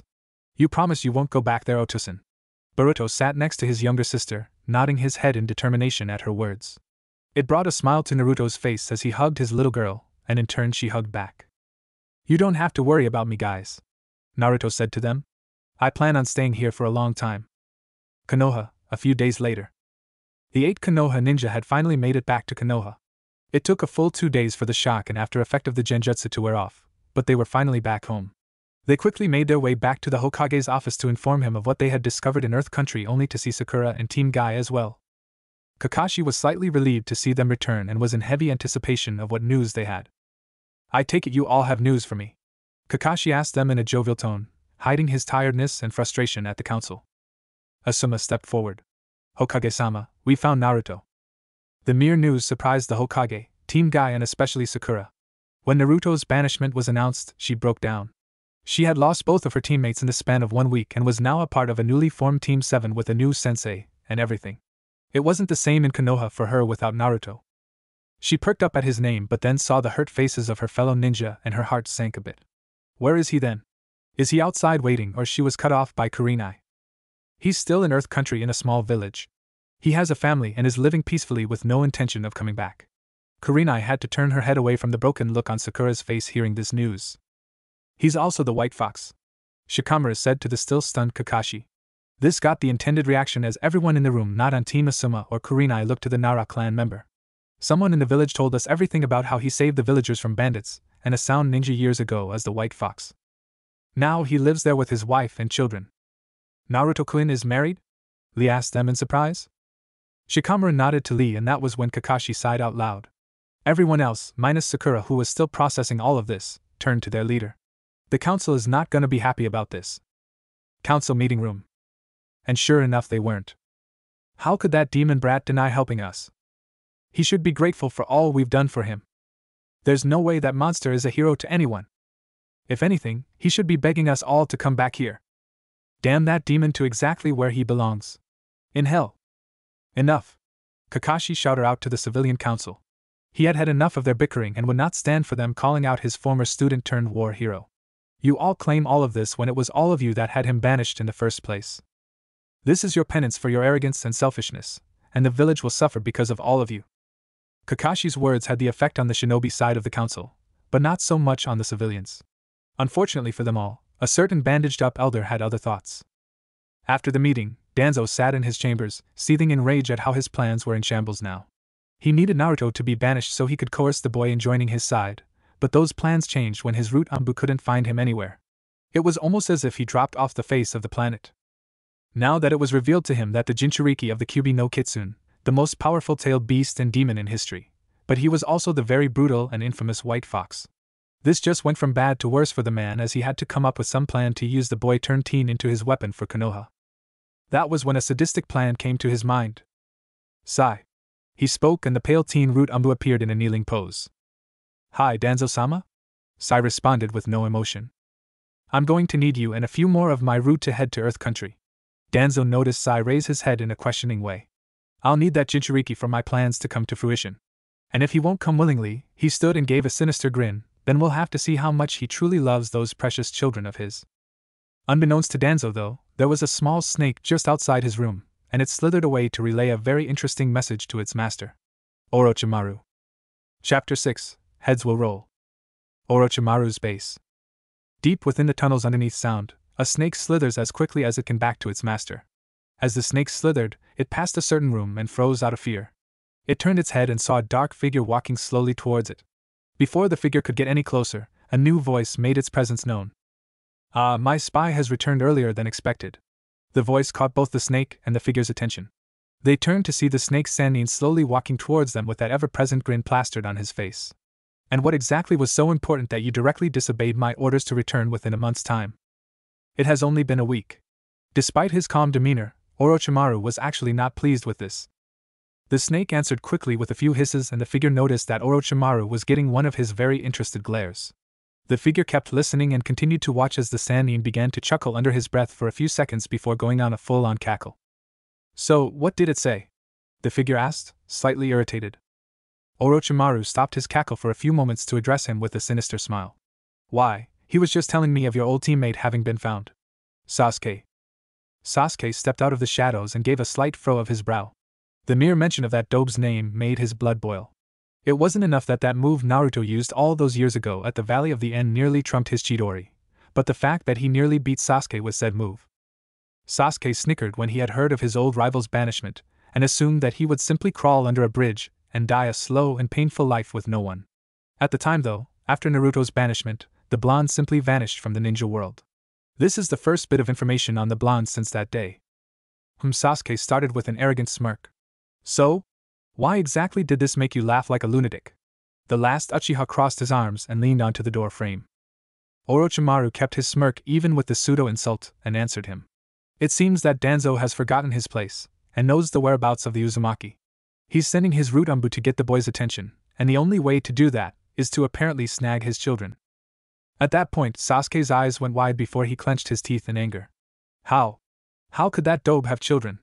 How could he find some form of happiness after his banishment? The very thought of it all made Sasuke's Sharingan flare up with rage. And what exactly do you plan on doing about this? Sasuke said through gritted teeth. Orochimaru's grin grew as he said his next words. Well, it would be very useful to my own plans if the boy were to be dealt with. And I think those little children of his would make excellent leverage as well. Sasuke gained a bit of a devious and evil grin as he easily put together what the Sannin was asking him to do. A few days later, Naruto was walking with Akira to a clearing not too far away from his home. She had been pestering him about how her eyes keep changing to red ever since those Konoha nin came by. Instead of asking her mother to explain it all, she kept pestering her father to spend even more time with him. In the back of his mind, Naruto figured out why his daughter was staying close to him so much. In her mind, she wanted her father to stay with her and her brother and mother forever like he promised. Naruto didn't mind though. He thought seeing her act like this was absolutely cute in a way. They made their way to a clearing and Naruto sat down next to a tree and motioned for Akira to sit next to him. She did a little pout before sitting on his lap with her arms crossed. She was still pouting as they both sat under the tree to watch the gentle breeze brush through the grass. Naruto had a smile on his face as he watched, but the smile went away slightly as he saw the look on his daughter's face. She was looking down with a slightly worried look to her face. Naruto saw that, and could feel that she was getting teary-eyed. With a sigh, Naruto spoke to her in a gentle tone while stroking her beautiful hair. This wasn't about asking me about you eyes, was it, Akira? Akira stayed quiet as she curled herself closer to her father. Naruto could tell that she was feeling some kind of sorrow ever since that day. Akira. Naruto started as he held her soothingly. Do you see that out there? Akira, at first, didn't look up to see whatever it was her father wanted her to see. After a few seconds and sniffling a bit, she looked up to her father's smiling face and she gave a tiny smile. Naruto pointed out to the open field and Akira looked out only to go wide-eyed at the sight. In front of her was an amazingly beautiful sight of the land. Peaceful valley of lush greens that stretched as far as the eye could see towards the forest. A spectacle that made Akira nearly forget just what she was on the verge of tears for. She looked out to the still gentle wind moving the grass and the leaves falling to the earth around them. It was a truly magnificent sight to behold. Akira. Naruto started to her as he held her in his arms. She looked up to see a calm grin on her father's face as he continued. Have you ever wondered why me and your Ka-san came here? Akira shook her head. No. It was because we looked to this place and saw something that we had both been craving for a long time. Naruto answered as he looked out to the valley with a smile. What exactly, Tsu-san? Akira asked him. A chance to start over. Naruto answered as he continued to look out. A chance to live without having to worry about our past or wallow in our failures. A chance to do something that we both wanted for so long. A family. He said that last part as he looked down to Akira, who started to have tears in her eyes. Naruto cupped her face with both hands and wiped away her tears as he continued. You and Boruto are my world. Your Ka-san is the woman I love with all my heart. And I will never let anything stand between me and you three. I love all of you, I love this place, I love our home, and I wouldn't trade any of it for the world, Akira. Okay? Akira got misty-eyed but nodded to her father slowly before throwing herself on him. She hugged her father tightly while sobbing into his chest. Naruto simply hugged her back and stroked her hair while cooing into her ears. They stayed like this for a few minutes until Akira suddenly stopped crying at this point and raised her head up to meet his eyes. Naruto was taken aback a little when he could see the resolve and determination in those bright blue eyes. Sure, they had tears in the sides of them that just made her look too cute, but determined nonetheless. Then can I get just as strong as you too, San? She asked him, surprising the blonde father for a moment before he smiled at her. Of course you can, Akira, he said to her as he rubbed her head playfully, earning a big-toothed smile from her. Me and your mom will even train you if you want. There are some things that we have to teach you any. Before Naruto could finish his sentence, Naruto grabbed Akira and dodged a few shuriken that came from the forest shadows. The shuriken kept coming and Naruto kept dodging with ease despite Akira squirming from fear. Akira. Naruto started in a stern tone that caught his daughter's attention. It's okay. I've got you. The mere smirk on her father's face was enough to reassure her as he landed and dodged another wave of shuriken. He continued to dodge until one almost came at his daughter. That was the wrong move. Naruto caught the shuriken mere inches from a strand of Akira's hair and threw it at its attacker almost too fast for said attacker to dodge. The attacker fell to the ground from a tree and Naruto saw that it was an Anbu from Konoha. More precisely, a root Anbu. The shuriken had went cleanly through the Anbu's mask and through his skull cleanly. Before Naruto could say anything else, there were at least 20 or so root Anbu surrounding him. They all bore white masks of different animals, but all wore the same black cloaks. Naruto Uzumaki, one of the root, a man in a falcon mask, spoke as he stepped forward. Our mission is to ensure your cooperation to Konoha for the war between us and our enemies. Will you submit and come with us peacefully? Naruto set Akira down as he looked around for an opening. Akira was clinging to his pants leg out of fear for these men. She had never seen ninja before aside from the Konoha group that came by and a few passerby nin that were very friendly to the village. This was different though. Even with her father here to reassure her, it was still scary for her to be surrounded by all these masked ninja. I already gave the last bunch of Konoha ninja my answer, Naruto said to the falcon masked root. My answer remains the same even if you attempt to attack me. Now leave, or I'll ensure none of you do. The root Anbu got into a readied stance and prepared to attack. Unbeknownst to Naruto, their true objective is to distract him while Sai and a few others attempt to capture one of his other child. With Sai could tell that his comrades were about to deal with Naruto directly. When Sai was assigned this task, he knew that Naruto being the infamous White Fox would prove an interesting match, but once Danzo told him to simply retrieve one of the children as leverage, well, that idea to face off against Naruto went away. Sai and a few others arrived at the house that was reported by Asuma a few days ago. One of the root not wearing a mask used a wood-style jutsu to break the door's hinges quietly as to not draw in any attention. Once the door was open, they went inside in search of a child. They weren't concerned for the wife and had no orders in dealing with her whatsoever. So if and when they run into her, they'll most likely have to subdue or injure her to get Naruto's attention. Hey! A young voice came from the group of four's right.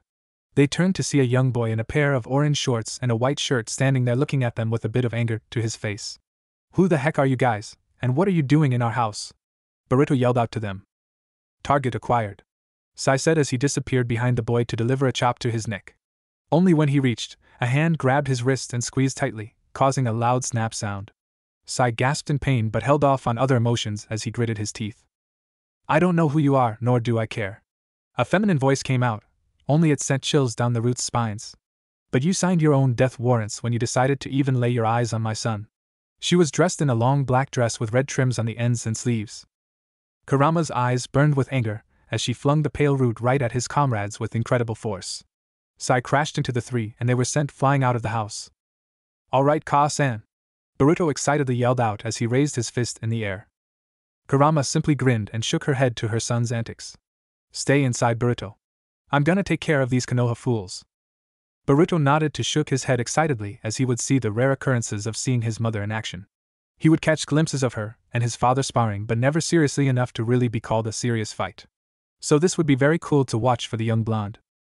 Kurama stepped out and smirked at the four as they stood up to take defensive positions.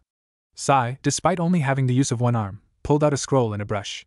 He started to write in the scroll with his teeth, and a few animals, made of ink, came rushing towards Kurama. She didn't even flinch as all she did was flare a very small portion of her ki to cause the ink to melt from the heat. The four were beyond surprised to see this. But before they could say or do any more, Kurama was already next to them in a burst of speed they couldn't even see. She delivered a powerful kick to Sai's already broken hand and shattered the rest of his arm, sending him flying away from them. The man without a mask went wide-eyed and leapt back as he saw the woman reach for a short sword just under her dress. The man without a mask watched through his brown hair as his two other comrades were beheaded with such veracity. Damn, he said as he went through a few hand seals and was about to say his jutsu, but that was until the woman turned to him with those burning red eyes. He froze as he started to see his death play out in front of him in brutal and inhumane ways.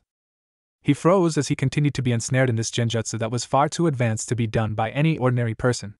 Who was this woman? Just who in the hell did Naruto Uzumaki marry? Before he could think any more, Kurama walked over to him slowly. She knew she could have ended this battle in many different ways, but she also knew that if she revealed too much, then that would possibly endanger her family. Instead of just killing these Konoha scumbags with one of her own techniques, she just went for Kenjutsu instead of her flashy ways of fighting her husband. Kurama approached the man as he was shaking rather violently at this point. She stopped right in front of him and smirked down at his pathetic state before drawing her sword arm back to deliver the killing blow.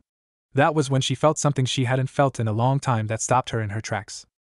She turned around to her home only to go wide-eyed as she saw a long snake wrapped around her son's entire body. The snake looked right at her and hissed before disappearing with an unconscious Boruto in tow. Boruto! Kurama shouted out loudly as she flared her ki to titanic proportions. With Naruto. Naruto was just finishing off the rest of the root Anbu at this point. Along with protecting his daughter and having no weapon at first, it was a little bit difficult. He couldn't use any of his major jutsus aside from Kagebushin in fear that he might unintentionally hurt Akira in the process. It took him a little bit of time, but he was able to deal with them quickly. Just as he finished the last of the root, he and his daughter heard the loudest shout that sent shockwaves through the valley they were in. The ki made all the clones poof away and caused Akira to nearly pass out. Naruto held on to her and released his own ki to keep her safe. If Kurama was doing this, then something must have happened to Boruto. Without wasting any time, Naruto picked up Akira and raced over to the house only to see that she had a pale root member by the throat and shouting at him in anger. "Where did you take my son?" She kept shouting, unknowingly killing the guy with her very presence. "Where is he?" Naruto had seen her this angry before, so it wasn't anything too new, but Akira on the other hand was terrified now. She had never seen her mother like this before. The very sight of her anger as tails started to come out of her lower back made the little girl cower behind her father. Naruto noticed this and quickly went to his angered wife to calm her down. "Where is he?" "Kurama!" Naruto placed a hand on her shoulder, causing her to turn around with the rage still boiling in her eyes. "That's enough. Not until I know where these worthless sacks of flesh took our boy," she shouted out to him, her tail swirling out of rage. "And do you really want to show this side of you to your daughter?" Naruto said to her softly as he moved for his wife to see Akira shaking out of fear. Kurama went wide-eyed as she saw that fear in Akira's eyes, all directed towards her. She dropped the near-lifeless body and reined in her anger. Her tails retracted in her body, and her ki faded away. The rage in her own eyes replaced with grief and sadness herself. She wanted to say something to her own flesh and chakra, but no words would form as she broke down. Naruto held on to her as he knew this was a side of her that she never wanted any of her children to see, ever. Akira slowly made her way over to her parents, and was about to say something, but that was when another presence made itself known and knocked her out with a chop to the back of her head. Naruto and Kurama quickly turned around and saw, to their shock and rising anger, Sasuke Uchiha standing there with their daughter in tow. He smirked at them before summoning his Sharingan eyes. Before the two could look away, they were now trapped in a genjutsu meant for the Kyuubi itself. A special genjutsu Sasuke had made specifically to incapacitate the beasts within Naruto. As the woman fell to ground seizing up slightly, Naruto was struggling to stand to his feet. No matter what, he was going to save his children no matter the cost to himself. "SS Sasuke!" Naruto shouted out as he tried again to stand. What are you doing here? He struggled to say. Sasuke smirked to his former rival as he held Akira up. If you want your children to stay safe, then why don't you come and get them? He lowered Akira and turned to walk away. Before he did, he looked back at Naruto with the same smirk. Oh, and if you really want to know where I am with these two brats of yours, ask their leader. He pointed to the man still trapped in the genjutsu, and the pale root member gasping for air before disappearing in a shunshin. Naruto went wide-eyed as he finally was able to break the genjutsu. Just as he did, he went over to Kurama, who was still seizing from the powerful Sharingan genjutsu, and released her from it. She stopped seizing and was unconscious now. Despite her status as the most powerful demon in the world, in her human form genjutsus that are powerful enough to confuse her fox form can incapacitate her in her human form. Naruto let her rest as he heard the root with no mask grown from the released genjutsu on himself. Naruto narrowed his eyes in anger as he turned around to see the man attempt to stand. Naruto walked over towards the man as he stood to his feet on shaky legs. As he looked up to the rather pissed-off blonde, he attempted to use his wood-style jutsu, but was still under the after-effects of Kurama's genjutsu. Naruto wasted no time grabbing the man by the throat and lifting him off the ground. The man tried again to summon a jutsu, but this time, a Naruto clone cut both the man's hands with a Kayakuma. The man shrieked in pain as he started to bleed out. The clone handed Naruto his blade before it poofed away. Naruto held the man in a tightening grip as he stared a piercing glare into his eyes. A glare that could make even the mightiest of men tremble in fear. Who the fuck sent you? Naruto said in a tone that promised death itself if he didn't get an answer. The man, since he could no longer defend himself with jutsus, answered with a pained tone. Danzo-sama sent us to ensure your loyalty in the war. Naruto's eyes glowed with even more rage. He remembered Danzo when he was a child and how much the man would talk to his own Umbu about plans for him. A little after his banishment, Naruto figured out that Danzo wanted to use him as some kind of a weapon of sorts for Konoha. Thanks to Kurama, he managed to escape those root Umbu back then. If Danzo knew where Orochimaru was, then that meant that it was time for Naruto to get answers himself. If he wanted my attention, Naruto started as he lowered his head, then he's got it. Naruto looked up. I'm going to get what I need from Danzo. Then I'm going to find Orochimaru and Sasuke. And after I'm done skinning the very flesh from their bones and letting maggots feast on their carcasses as they're buried alive, I'm gonna burn Konoha to the ground. Before the man could attempt to protest, Naruto flicked his wrist and snapped his neck in two with ease. He dropped the man and continued to seethe in anger until he heard muffled groans behind him. He turned to see Kurama slowly stir herself awake, while also seeing off in the distance that last root Umbu groaning as well. Naruto went to his wife and lifted her up slowly. Naruto? Kurama slowly said, her eyes showing her pain. Kurama. Naruto started in a soft tone before looking at her sternly. The look in his eyes held intense resolve as he said his next words to her. We're going to Konoha. Chapter 7, Only Warning. The next day.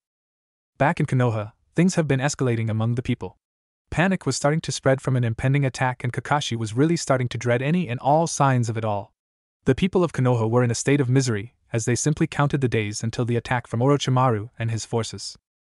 Their allies abandoning them because of their own decision to banish a tremendous example of hope in their village for a traitor who sided with their enemy. Coupled with the fact that word had spread of Naruto Uzumaki being found and refusing to come back didn't help either. If he would have come back, then their alliances would have been brought back and they could defend or even attack the Oto, Kumo, and now unfortunately for the main ninjas. Kakashi looked to the village as people were desperately trying to pack their things to leave for any safe haven, only to be stopped by various root Umbu. It pained Kakashi when he had no choice but to reinstate Danzo's root Umbu to quell the people's anger. The regular Umbu were spread far too thin with S-class missions such as information gathering and attempted assassinations on high-value targets. Regular Jounin and Chunin were also off the table since they were also preparing as best as they could with the upcoming war at their doorstep. Genin were too inexperienced with this situation, so unfortunately the only choice he had at this point was Danzo. After over an hour of convincing, Kakashi caved and reinstated them. Kakashi looked to the monument of the previous Hokages on display for the whole village to see. He looked to the fourth, his old sensei, and a lone tear fell from his eye. Sensei. Kakashi started in a low tone as he held his head down. I failed you. I failed your village. I failed your people. But most of all, I failed your son. He looked to the monument. Please forgive me. That was when he heard knocking on the door. Composing himself, he quickly wiped away the tear and held his arms behind his back. Enter. As the door opened, Kakashi heard the voice of an old friend of his. Wow. I leave for a few years and this is what happens. Kakashi turned around faster than he has nowadays to see the legendary Sannin himself, Jiraiya. He stood there with his arms crossed and sporting a grin at the shocked Hokage. Jiraiya? Kakashi started in a baffled tone. After he heard of Naruto's banishment all those years ago, Jiraiya went in search of his blonde student with no luck whatsoever. He had even sent his spy network out to find the boy, but the same results kept happening. It was almost like Naruto just vanished. After a while, he got word that Tsunade had stepped down from being Hokage and left Konoha. That was when Jiraiya went and searched for her. It took him months to find a trail and even longer to catch up to her, but when he did, he found that she had been drowning her guilt in alcohol and gambling yet again. It pained Jiraiya to see his friend revert back to her old ways after she had finally gotten over her brother and lover's deaths. He talked to her and tried to convince her to come back to Konoha to help fight for her home, only to receive a punch to the face and her telling him off. All her pain, all her grief, all her anger, let out upon Jiraiya about the council, the elders, the people, and the village itself. All for a traitorous little brat who never gave a shit about anyone but himself. And Naruto had to suffer from it. Jiraiya wasn't there that day. He didn't see the look of betrayal and pain in his eyes that day as his world came crashing down. After her rant and passing out, Shizen told the Toad Sannin that Tsunade doesn't want to come back to that awful village again unless Naruto willingly came back as well. That was when Jiraiya had heard of AIM joining Oto and Kusa to destroy Konoha. So here he was. Been a while, huh, Kakashi? Jiraiya started as he dropped his smirk and put on a serious look. How are you holding up? Kakashi sighed as he went over and sat in his chair. He rubbed his temples as he leaned on the desk and explained the situation. The people of Konoha have lost hope. The Umbu are stretched so thin that if we somehow survive this war, we'll have more losses than ever. The Jounin and Chunin are preparing but have lost their morale. The council is up my ass trying desperately to negotiate a full-on assault with the impending forces. And I had no choice but to reinstate Danzo's root Umbu. Kakashi leaned in his chair now. And to make things worse, Asuma and Kurenai's team found Naruto in Earth Country. Jiraiya went wide-eyed and dropped his arms. Where is he? Is he back in the village? Kakashi quickly stopped him to answer. Naruto is fine, Jiraiya. As a matter of fact, he has a wife and 2 children, and no interest in coming back here. Kakashi saw the conflicted look in Jiraiya's eyes and explained another point that even shocked him when he first heard it. Naruto is also the White Fox. What? Jiraiya stuttered out. Naruto is the one who is listed in the bingo book as the now SS rank ninja, the White Fox. Kakashi answered him. He is the sole reason Kusa is still standing and why AIM fears anything associated with him. They would cower and run away at the mere mention of his name. And that is all Naruto.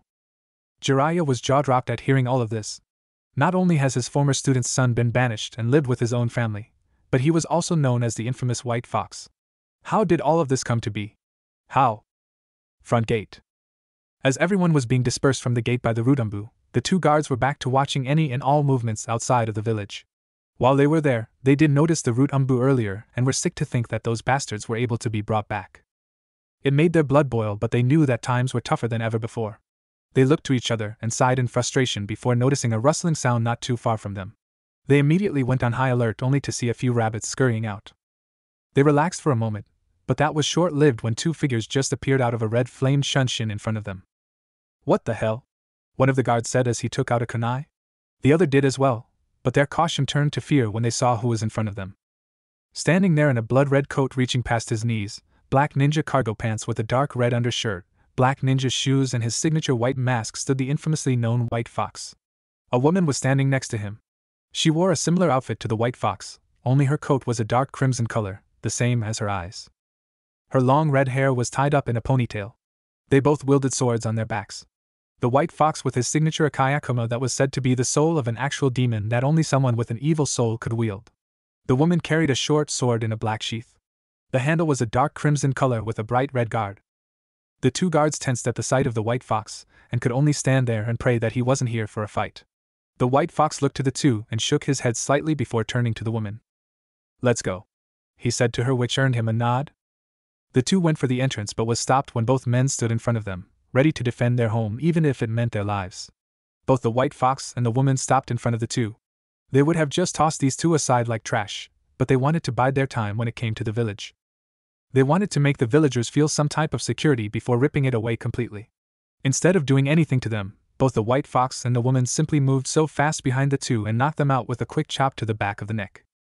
We could just kill them all for their crimes against you. Kurama started. You know that, don't you? Naruto smirked under his mask, a gesture Kurama could simply feel, and smirked back. I know. Naruto started to her before they continued inside. But I won't. Not yet, at least. They didn't get far as they were now surrounded by 5 root umbu. The 5 tensed at who they were seeing and readied themselves for a harsh battle. Naruto, on the other hand, simply looked to the 5 and went to the inside of his coat. He pulled out a bag and held it to the root umbu. By now, the crowd from before were seeing the white fox standing there in front of the root umbu. They watched in both wonder, fear, and intrigue as to why someone as well known as the white fox was doing here. That was when he spoke. I wish to speak with the leader of this man here. The white fox dropped the bag and it rolled over to one of the roots. The leader of this small group picked up the bag and opened it up. He immediately dropped it, and everyone saw the head of a pale white root umbu roll out of it.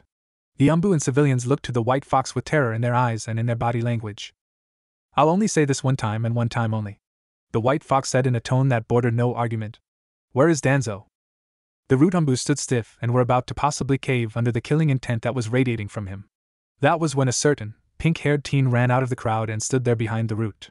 She was panting heavily and looked visibly shocked at who she was seeing. Naruto looked to her before turning his attention back to the root umbu. Tell Danzo to get his one-eyed ass out here before I get very impatient, the white fox said to them in a dark tone. One of the root decided to head out and quickly find Danzo-sama. While that root left, the crowd started to fill with all too familiar faces to Naruto. His old friends stood in the crowd away from him. Most likely they knew that he was White Fox by now, so their hesitant was to be expected. He watched them as they stood there taking all of this in. Why was Naruto here? Who was the guy that he brought the head back to? Why did he want to speak to one of the Elder Council members? So many questions with no answers in sight. Before they could even approach him to answer, the Hokage along with Danzo and the other Elder Council members appeared in a leaf shunshin. Naruto looked to his former sensei and saw him in the Hokage robes. He remembered at one point in his life he wanted to be the one wearing that, but that was no longer the case now. I see you seem a little defensive there, Kakashi started but was interrupted by Danzo. Root umbu, seize them both. Before anyone could stop them, the root umbu rushed the two. Naruto and Kurama stood still as the small group reacted to Danzo's orders. The rookie 9+ Sakura watched as the root prepared to take their friend and that woman down, and they were ready to step in to help. That wasn't necessary as the white fox simply moved so fast, and now stood in front of Danzo with his sword drawn and covered in blood. The root umbu fell to the ground, piece by piece, causing more than a few civilians lose their lunch at seeing the brutality at all. Danzo stood in shock at seeing this and stood his ground, ready to use any method to get out of this cleanly. You know where he is? Naruto started in the same dark tone. Who? Danzo asked as his sweat dropped. Suddenly and without warning, the white fox grabbed Danzo by the throat and lifted him into the air with ease. Danzo started choking and grabbed at Naruto's arm. Kakashi stepped in and placed a stern hand onto his former student's shoulder. Naruto looked to his former sensei. I don't know why you're here, or what you're talking about. He clenched his hand tighter. But not out here. Not now, Naruto. He whispered that last part. Naruto looked to him before turning back to Danzo again. The old man was still gasping for air and Naruto was in no mood to be subtle. Then I'll only ask this nicely one last time. He started as he brought Danzo closer to his masked face. Where the fuck did Orochimaru take my children? Kakashi heard this and looked to the old man with shock and anger in his visible eye. If this meant what he thought it meant, then Danzo must be in communication with Orochimaru in some way. I don't know what you're talking, Danzo managed to gasp out before being chocked again. Lie to me again, and you'll see firsthand why my blade is called the Red Demon, Naruto said to him. Now where is Orochimaru? He said a little louder this time for everyone to hear. The crowd and the ninja all around heard this and already there were murmurs going on. Murmurs led to questions and questions led to people voicing those questions. Some a little more vocal than others. All Naruto did was shoot them all a look and some killing intent to shut the crowd up. If you don't tell me where his base is, I'm going to have to reintroduce this village to my wife. He looked back to Kurama who was still standing among the dead root umbu with her arms crossed. And you do not want her to do that. Heh. Danzo squeaked out. And what exactly could she do to one of the most powerful villages in all of the elemental nations? Naruto dropped Danzo and turned back to her. He nodded and she nodded back. Suddenly, 9 large red tails came out of her lower back, swirled around her. The crowd of people all gasped in shock and fear as the large tails started to grow in size. The woman couldn't be seen anymore, but instead, a silhouette of a fox could be seen past the tails.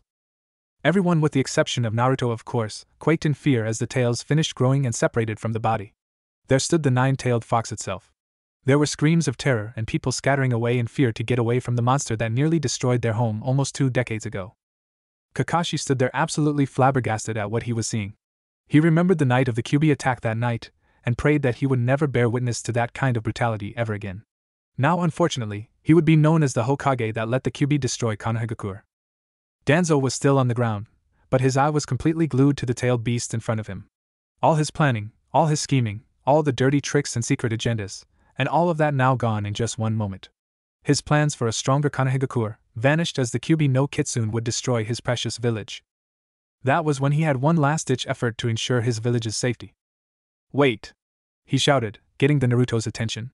"Orochimaru's hideout is in Oto in a secret cave to the west near a desert. That's where he is. That's where they are." Danzo pleaded at that point. Kakashi wanted to be angry at Danzo, but right now he was too terrified to say anything to the man. The white fox turned around to the Kyuubi and nodded his head to it. The Kyuubi did the same and looked ready to attack, but that was when Kakashi made his voice known once more. "Naruto!" At the sound of his real name, Naruto stopped Kurama and turned back to Kakashi. He removed his fox mask to properly look to the man who was his sensei at a time long ago. "Don't do this. This place, no matter what happened in the past, is still your home. Is still your parents' home. Don't destroy your father's legacy, Naruto." Naruto raised an eyebrow at hearing those words. And who in the hell was he then? Where was he when I was being hunted down by the people of his village? Where was he when I was kicked out an orphanage when I was 3 and had to live on the street? Where was he when I was beaten to death, tortured, burned, stabbed, drowned, poisoned, cut, and even tossed off a few buildings? Where the fuck was he then, Kakashi, and why the fuck should I care about him?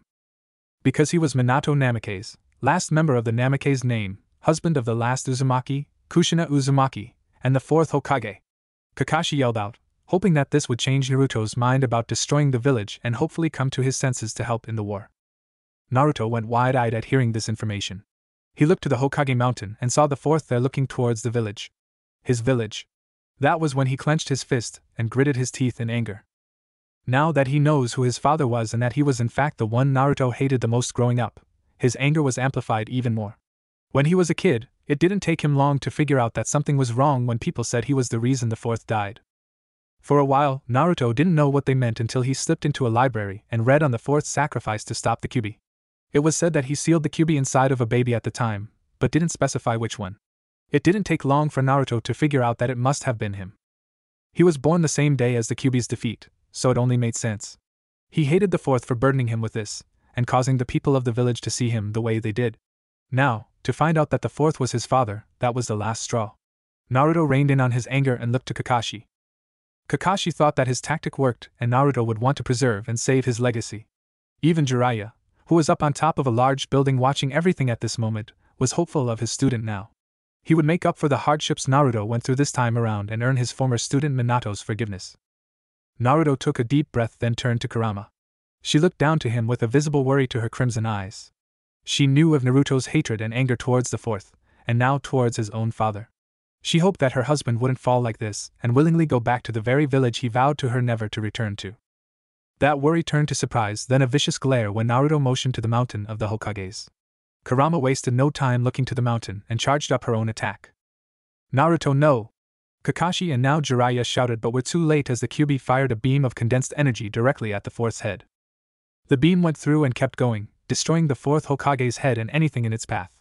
It finally stopped and a large explosion was visible to the entire village. Everyone screamed as they saw what happened to the mountain. People were beyond terrified at this point. "Damn it, no!" Jiraiya shouted out as he summoned Gamabunta. The large toad summons drew its blade the second he saw the Kyuubi standing in front of him. Jiraiya stood on top of the toad's head and readied himself for a hard battle. "Naruto! Don't make me do this!" Naruto looked to another former teacher of his and smirked before nodding to Kurama. She nodded back and reverted back to her human-like self. Kakashi and Jiraiya, along with Danzo, who was in absolute shock at seeing the Kyuubi's power firsthand, has looked to the blonde with confused reactions. The rookie 9 plus Sakura all came back the moment the Kyuubi disappeared and saw Naruto standing there with that same woman as before. Naruto saw them and gave no reaction as he turned back to Kakashi. "This is your only warning." He started in a dark tone that caused even Gamabunta to visibly sweat drop. "After I tear apart Orochimaru, Sasuke, and anyone else who gets in my way, I'm coming back here." He put his mask back on and released an ungodly amount of killer intent on everyone within the village. "And I'm gonna burn this village to the ground." And with that, Naruto and Kurama left via that red-flamed Shunshin. The Ki stopped and caused Gamabunta to puff and smoke. Kakashi, Jiraiya, the rookie 9 and Sakura all felt it. That wasn't the same Naruto from long ago. This Naruto wasn't going to be their savior, or their hero that would save the village. No. He wasn't that anymore. He was their end. Chapter 8, Fall of Oto, Part 1. It didn't take long for word to spread throughout Konohagakure that the White Fox was going to Oto. News spread like wildfire though when it was revealed that the White Fox somehow had the Kyubi no Kitsune in his possession. Nobody in Konoha aside from the Hokage, Danzo, Jiraiya and the rookie 9+ Sakura knew the truth though. The people of the village were in a panicked frenzy pleading with the Hokage to let them leave and take their chances outside of the village. Kakashi had to figure out some sort of way to simmer the fear in people but knew of none. How could he? How could he reassure the people when he couldn't even get back the one person he had failed the hardest on? His sensei would be turning in the heavens now at his former student's colossal failure to lure back one person. One precious person to both he and the village. Kakashi knew that these were dark days, but now with Naruto revealing that his wife is actually the Kyubi no Kitsune and that she can transform to her full Bijuu form, add to the fact that Naruto also ensured that he will burn the village to the ground and that changed these dark days to simple numbers. Numbers that will either end with Oto, Kumo and Aim coming to destroy them, or Naruto would come back with Kyubi and take care of the whole villagers before any of the three armies had the chance. Kakashi slumped in his chair and knew that this was truly the end of the home his sensei once called his home. The village that he swore to protect and serve no matter the cost, but this was too much even for him. He stood up from his chair and wiped his one good eye of a stray tear that tracked his face as he didn't have his mask on at the time. The council wanted an emergency meeting to address everything that had happened yesterday. Kakashi knew that this could only end badly. With Naruto and Kurama. It only took the pair a day to reach the border that led into Otogakure. They looked to the border patrol with no interest even when they circled the two. The border nin were Oto nin with a few Kumo nin and only 2 Aim nin. At the very sight of the White Fox, the 2 Aim nin froze with fear before running away back into Otogakure. Smart move. The woman beside the White Fox spoke up and grinned at the remaining ninja. Said remaining ninja had decided to stay and charge the two. Not a great plan. With Boruto and Akira. Both the brother and sister duo had been tied up back-to-back style since they awoke here. They were sitting in some kind of cell in a dimly lit room with just bars as an entrance and exit. The two didn't look hurt or injured in any way really and were relatively fine, aside from being a bit hungry. Boruto was looking around the earthy room for anything that could help him and Akira out of this. So far, he had nothing. This sucks, he said out loud. Oniai-san, Akira started in a low tone that sounded strained. You okay, Akira? Boruto asked, concerned for his sister. My eyes hurt, she said as she closed her eyes to dim the pain. Before Boruto could say anything to reassure her, Akira winced in pain and opened her eyes. They were a very deep purple color all around and a pitch black pupil in the center of each eye. When she did this, her hair started to react violently as it swirled around her and Boruto, crushing the chains holding them both. Boruto stepped away from his sister as she started to grow fox ears from her head. They were a light shade of purple as her hair started to change to the color as well. From the base of her spine, a long fox tail started to sprout from her. The tail was rather long, able to wrap around her small frame with ease, and the same shade as her new hair. Her whisker marks started to furrow and nails grew to a ferocious length. There was chakra swirling around her. A dark red chakra in the form of a fox on fire, and a calm blue chakra began to swirl in the opposite direction around her. The chakras met above her and collided to form a bright purple energy that was raging yet calm at the same time. The energy dissipated and Akira fell to her knees. Akira! Boruto shouted out as he quickly rushed to his sister's side and let her rest in his arms. Akira, are you okay? He asked her in a concerned tone. Akira's appearance changed and she was back to her normal self. She fell asleep in her brother's arms and Boruto let out a sigh of relief, not realizing what he saw. At that moment, the cell opened and in walked a few Oto nin. They looked a bit surprised that the two children were free of the chains, yet you couldn't tell because of the cloth masks they wore on their mouths. How in the hell did you two break free? One of the guards asked in an impatient tone. Boruto thought quickly then waved his hand in front of his face in a comical way. Magic? The Oto nin weren't amused and went in to grab them both, but that was when they all heard an explosion and screaming. The Oto nin were distracted by whatever caused this that it gave Boruto the perfect opportunity to show why he was very hard to catch. Scooping up his still asleep sister, Boruto quickly made his way past the ninjas and out of the cell. Hey! One of the nin yelled out as Boruto slid through his legs to escape. Capture them before Orochimaru-sama or Sasuke-sama find out. Don't wait up, losers! Boruto yelled out as he ran through the maze of this underground base, avoiding any and all Oto, Kumo and Aim nin in his path. Orochimaru, Sasuke and Kabuto. What is going on out there? Kabuto yelled to one of the Oto nin monitoring the perimeter of their base. I don't know. One moment we're getting 2 intruders near the border, the next we have reports of some monster by the name Nin. A terrified Oto Nin answered. TCH. Kabuto grunted as he turned to his master. Orochimaru-sama, what do you want us to do? Orochimaru was stroking his chin in slight annoyance. He had anticipated Naruto coming here recklessly and getting caught, but something was different. Maybe that snake he sent to spy on Danzo forgot to mention something in its report. Who knows for now? Sasuke-kun, the snake Sannin said to his future vessel. It seems that your former teammate has arrived. Why don't you greet him properly this time? Sasuke smirked as he disappeared in a shunshin. Orochimaru grinned as he looked to where the boy once was. He was completely unaware of the White Fox or the Kyuubi no Kitsun's presence, or the escape of his little insurance policy. Chapter 9, The Fall of Oto, Part 2. Back with Boruto and Akira, things seemed to be a little bit quiet for the brother and sister duo. They had avoided the Oto and Kumo Nin, but Boruto had heard the Aim Nin panic at the sight of, as they put, the devil himself. Boruto had zero clue what that was supposed to mean, but he knew that he had to get Akira out of this place and fast. Boruto had slipped past a few corridors with Akira still knocked out on his back. He had no idea where he was going or where to go, but one thing was for certain, he would have to figure out how to get out of this place and fast. He rounded a few more corners until he ran into a man with raven black hair and these strange red eyes. The man looked down to Boruto and smirked. So, the Dobe's little brats escaped, I see. He started as the Tomo and his eyes started to spin. Suddenly, Boruto started to feel lightheaded before passing out. This will work to my advantage once he gets here. He lifted Boruto up by the collar of his shirt, while he roughly just slung Akira onto his shoulder. I'll deal with this White Fox before I kill Naruto, he said to himself as he continued on to what he didn't know was his inevitable doom. Naruto and Kurama. It didn't take them long to break into the underground fortress. It was just incredibly tedious for them both, having to face weak ninja after weak ninja. They wanted to find Boruto and Akira and destroy this entire place, along with Orochimaru and Sasuke still in it. And then, why stop there? Otogekure has been nothing but trouble for as long as Naruto knew of it. And Kurama was no different to this thought. Why not just wipe out all of Otogekure along with Orochimaru? Eradicate the potential for problems altogether and make it so that everyone knows one sole truth in the world. Don't fuck with the White Fox. Plain and simple. It didn't take long for Kurama to feel something. It was faint, but for a split second, it reached heights of power similar to a two-tailed beast. That was when she knew one of their children had just unlocked their Biju chakra. With this new information, both Naruto and Kurama ran off to where the faint energy was. They rounded several long corridors before entering into an open room large enough for an army to enter. That's when they saw him. Sasuke, standing there, with Boruto on the ground and Akira held by the back of her neck. The two saw so much red, but knew they couldn't release all their killer intent on him, otherwise they would be hurting Boruto and Akira. Well, Sasuke started with a cocky smirk. I see the Dobe's wife here, but I don't see him. HN. That was when Sasuke figured it out, and started to chuckle under his breath before doing a full-blown laugh. His laugh angered the two but woke Akira from her sleep. She opened her eyes and saw her mother standing across from her along with a man in a white fox mask. She immediately perked up and looked around to see a crazed man holding her by the neck and her brother lying on the floor.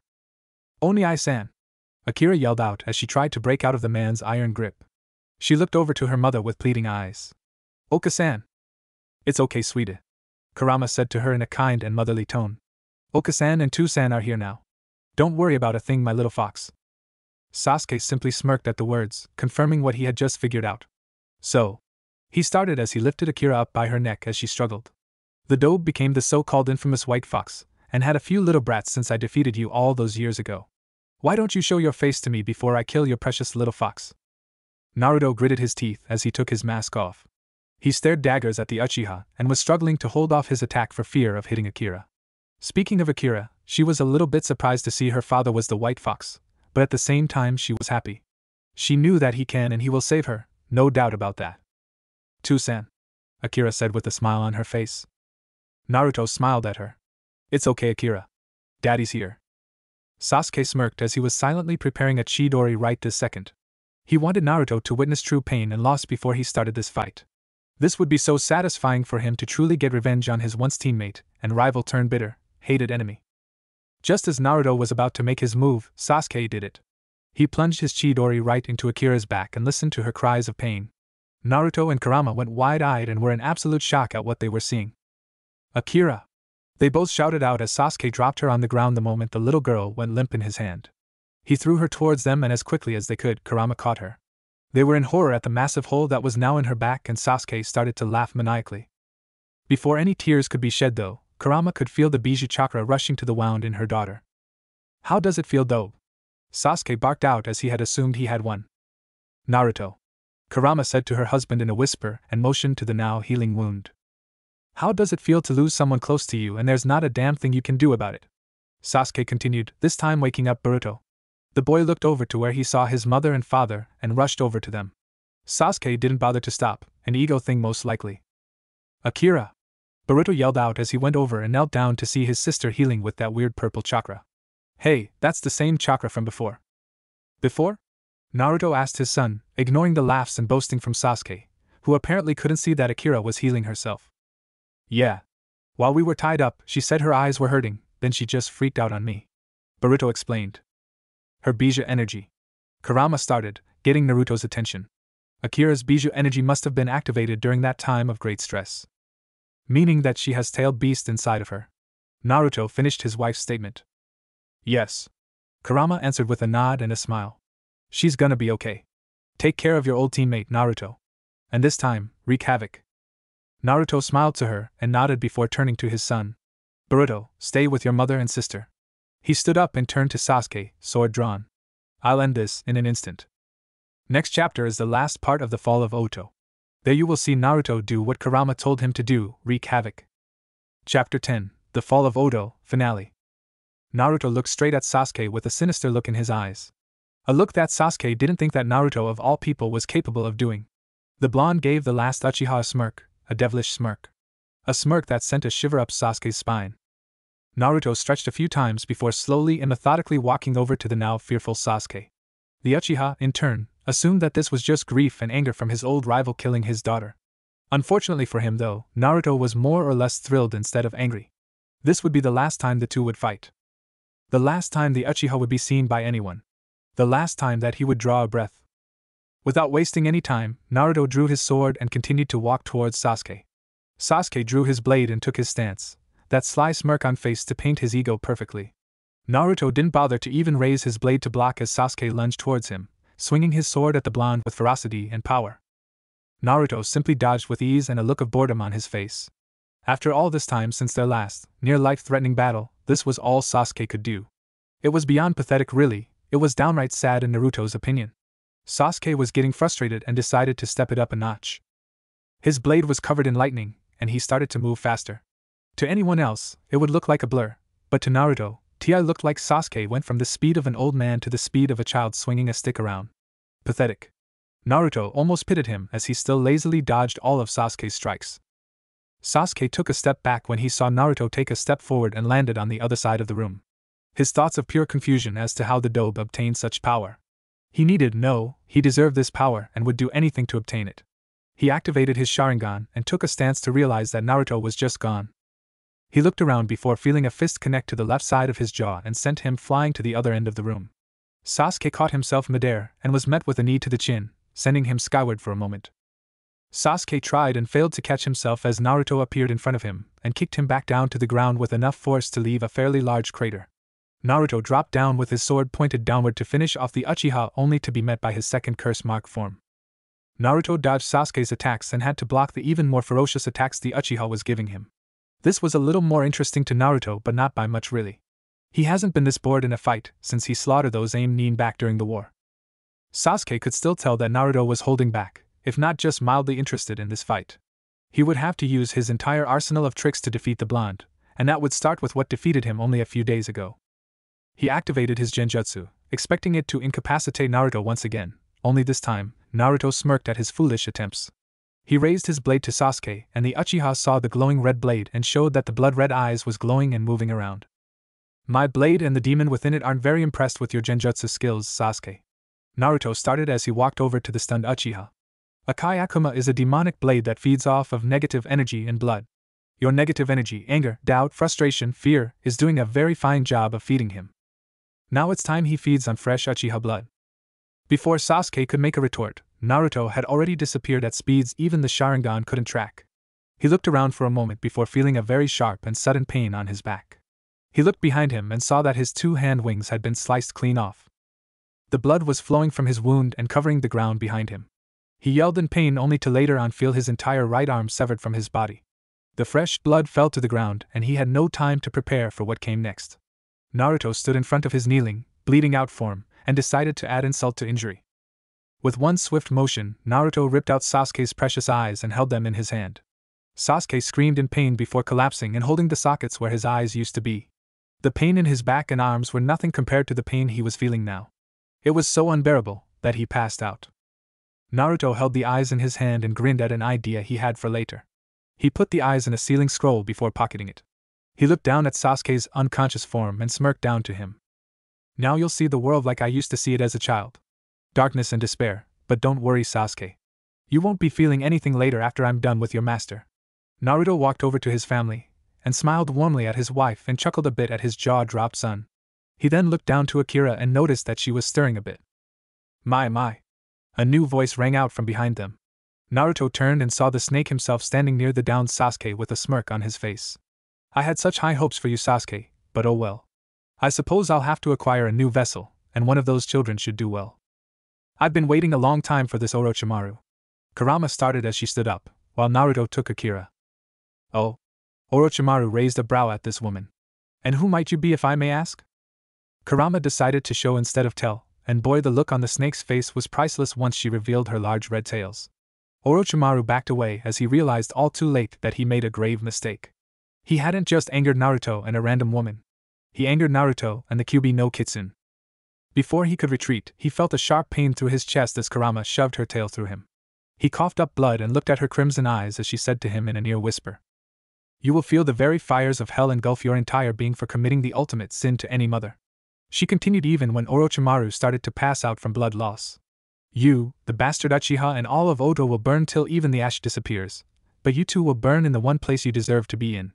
That I can guarantee. And with those words, Kurama dropped the snake and sealed both he and the Uchiha in a large scroll for what they were about to do next. She returned to her family just as Naruto was picking up a stirring awake Akira up. She laid her hand on Boruto's shoulder as she leaned into Naruto, and they shunshined away from this place just as Kabuto and the rest of Oto's forces arrived. All the AIM Nin pulled out in fear of the White Fox's arrival. The Kumo Nin also arrived with the bulk of their army ready to face the White Fox. The four arrived on a hill overlooking all of Otogakure. Naruto looked to Kurama and with a smile that was warm to his children but meant something completely different to her, he nodded. He took the kids and shunshined away from her to do what she was about to do. Kurama transformed into her full-tailed beast form and, with a might roar, she formed the largest Biju bomb ever. She looked down for a brief moment, and could faintly hear the cries and panicked wails of the people within Otogakure. She felt no remorse as she fired the Biju bomb towards the center of Otogakure. The explosion was large and covered the entire area, and in one swift motion, silence. No more cries or fearful people, just silence as the fires spread and engulfed the entire area. Kurama felt nothing towards them. Their leader is responsible for this, not her. If it wasn't for Orochimaru, then none of this would have happened to the innocent. None of it to the ones just following orders.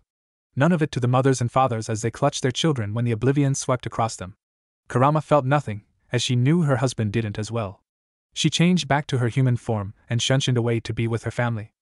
When she arrived, she was greeted by the two balls of joy rushing her and engulfing her in a tight hug. She hugged the two as well as they were in front of their home now. She looked at Naruto and nodded just outside their children's view. He nodded as well and knew that now there was only one thing left to do. Burn Konoha to the ground. Chapter 11, Konoha no more. Due to massive reviews and views in the last chapter, two things are happening here.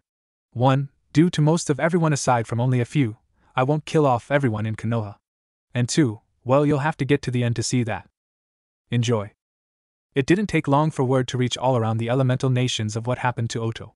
News of the White Fox and his partner the Kyuubi no Kitsune destroying the entire area shocked and terrified everyone all throughout the lands. All except for Kusa, who still saw him as a true hero. The bingo book was updated for the White Fox from an SS rank ninja to the only SSS rank ninja with a run-on-site description in the book's history. All throughout the nations, the Kages were preparing for an attack out of both paranoia and fear of being in the same state as Otogakure. Konoha wasn't faring too well though. Only the Rookie 9, Sakura, their Jounin senseis, Jiraiya, Kakashi and Danzo knew what he was going to do next. And if Sasuke, all of Oto, Kumo and AIM, and Orochimaru could stop him when they were at their strongest, then what chance did Konoha have right now? They all knew that Naruto was a man of his word and that he would come back here, ready to burn it to the ground. The only question was, what to do now? Danzo was convicted of treason towards Konoha by supplying information to Orochimaru and his forces, so that was one taken care of. Jiraiya and Kakashi had been working tirelessly on a way to stop Naruto when he arrives with seals like how the fourth defeated the fox the first time. The Jounin senseis were preparing as best as they could while also trying and failing to convince their former students to join them in preparation for Naruto's arrival. The rookie 9 plus Sakura had all but given up. After hearing Naruto's promise of burning the entire village to the ground, coupled with the fact that he still believed they attended that celebration all those years ago of his banishment, the will to fight was completely gone from them all. For Sakura, she had lost both her teammates and friends, and there wasn't a damn thing she could do about it. Hinata had lost the love of her life and saw that he had a family, the one dream she fought desperately for only to have it ripped from her.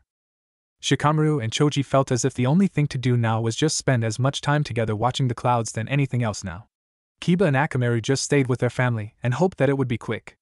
Ino had spent her time with Sakura because she didn't want to be alone. Tenten and Niji stayed together and promised to meet each other in the afterlife. Shino was at peace with what he knew would happen and awaited the end. Lee merely meditated as he focused on simply how to be better than now if he reincarnates. The night after the news of Oto's destruction, they all met at Training Ground 7 one last time. It wasn't to plan some sort of attack or even get ready to face Naruto, it was just to say goodbye. "I'm really gonna miss all of you," Ino said to them with a tear in her eye. "Yeah. Me too." Shikamaru spoke up. "At least when this is all over, it won't ever be troublesome ever again." "Ain't that the truth?" Kiba said with a smirk, "the first he's done in a few days. I just hope that when Naruto does show up, he'll at least make it quick for us. Not like we really deserve it." Tenten spoke up with her head down. Niji held her hand and gave it a gentle squeeze. "We'll be together for it. I promise," he said to her, looking the girl he loves in the eyes. Wow. And here I thought a guy like Niji didn't actually love anyone. A new yet familiar voice broke them from their thoughts. They all turned to the direction of the voice and saw, to their surprise and near horror, Naruto Uzumaki, standing with his wife next to him. "Hey guys. Been a while, hasn't it?" To say that they were all tense was an understatement. They were terrified at why he was here in front of them. Thanks to Shikamaru, he had already deduced that that woman was indeed the Kyuubi in a sort of human form, and that thought made them even more fearful. They all took a step back as Naruto tilted his head a bit and raised an eyebrow. "You all seem defensive for some reason," he started. "You all can calm down. If I wanted all of you dead, I would have just done it by now." This had a small reaction as most of them relaxed a bit, but were still shaken and tense. "I only came here because I wanted to warn all of you to leave Konoha before noon tomorrow." They all went wide-eyed at what he said, and a whirlwind of questions were asked, or shouted. Naruto didn't bother to answer the meaningless ones and instead answered one that was asked the most. "Why? Why them?" "I'm telling all of you not out of friendship or anything of the sort, but because my wife convinced me to," Naruto said to them while Kurama stood next to him. "She convinced me that not everyone in this village deserves what's coming to them." They all tensed at his words, but something wasn't right here. Why was he warning them now of all times? Why give them this in advance if he wasn't doing this as a friend? They had so many questions, but Naruto was in no mood to answer them.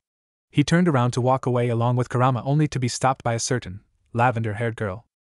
"Naruto-kun! Wait!" Hinata spoke up as she went over to the now stopped Naruto. Kurama knew what was about to happen.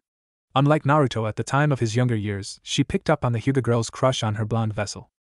She knew that this girl simply couldn't live without her precious Naruto-kun, her dream most likely to be with him and marry him, only for that dream to be absolutely shattered into a million pieces by Kurama. The Kyuubi no Kitsune took Hinata's dream away from her, and the girl would do anything to get it back. Anything. "Hinata." Naruto spoke before turning to the still girl. He looked at her with a stern yet soft look in his eyes that she didn't recognize as a monster or demon that everyone had always kept calling him beforehand, but as a man who was going to say something she didn't want to hear. Taking a deep breath, Naruto spoke to her. "I'm sorry, Hinata.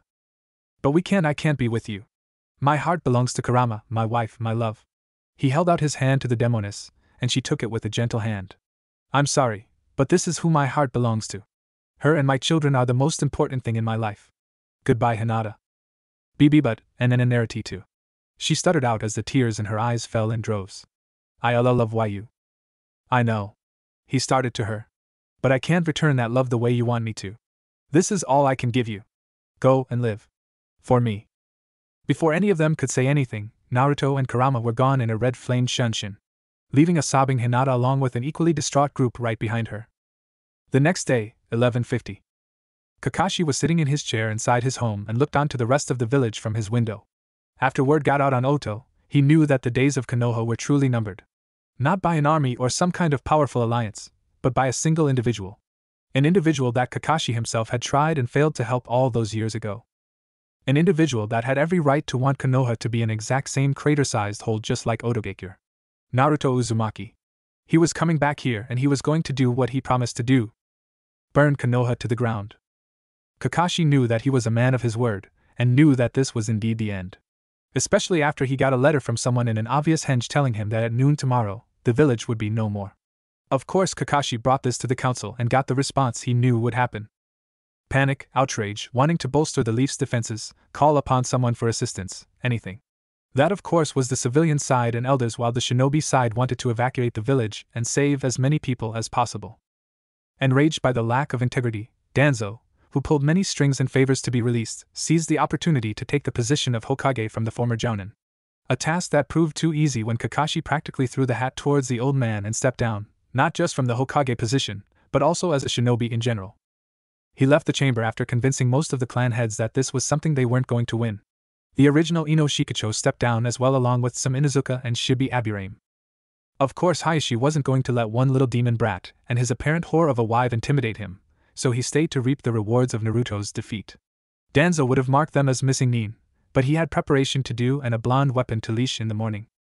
Jiraiya had tried and failed to convince them to stay and fight for their home, but they all felt the same guilt from what was coming and decided to cut their losses. Now, Kakashi stood there at his door to leave and looks at the clock. 11:53, 7 minutes left.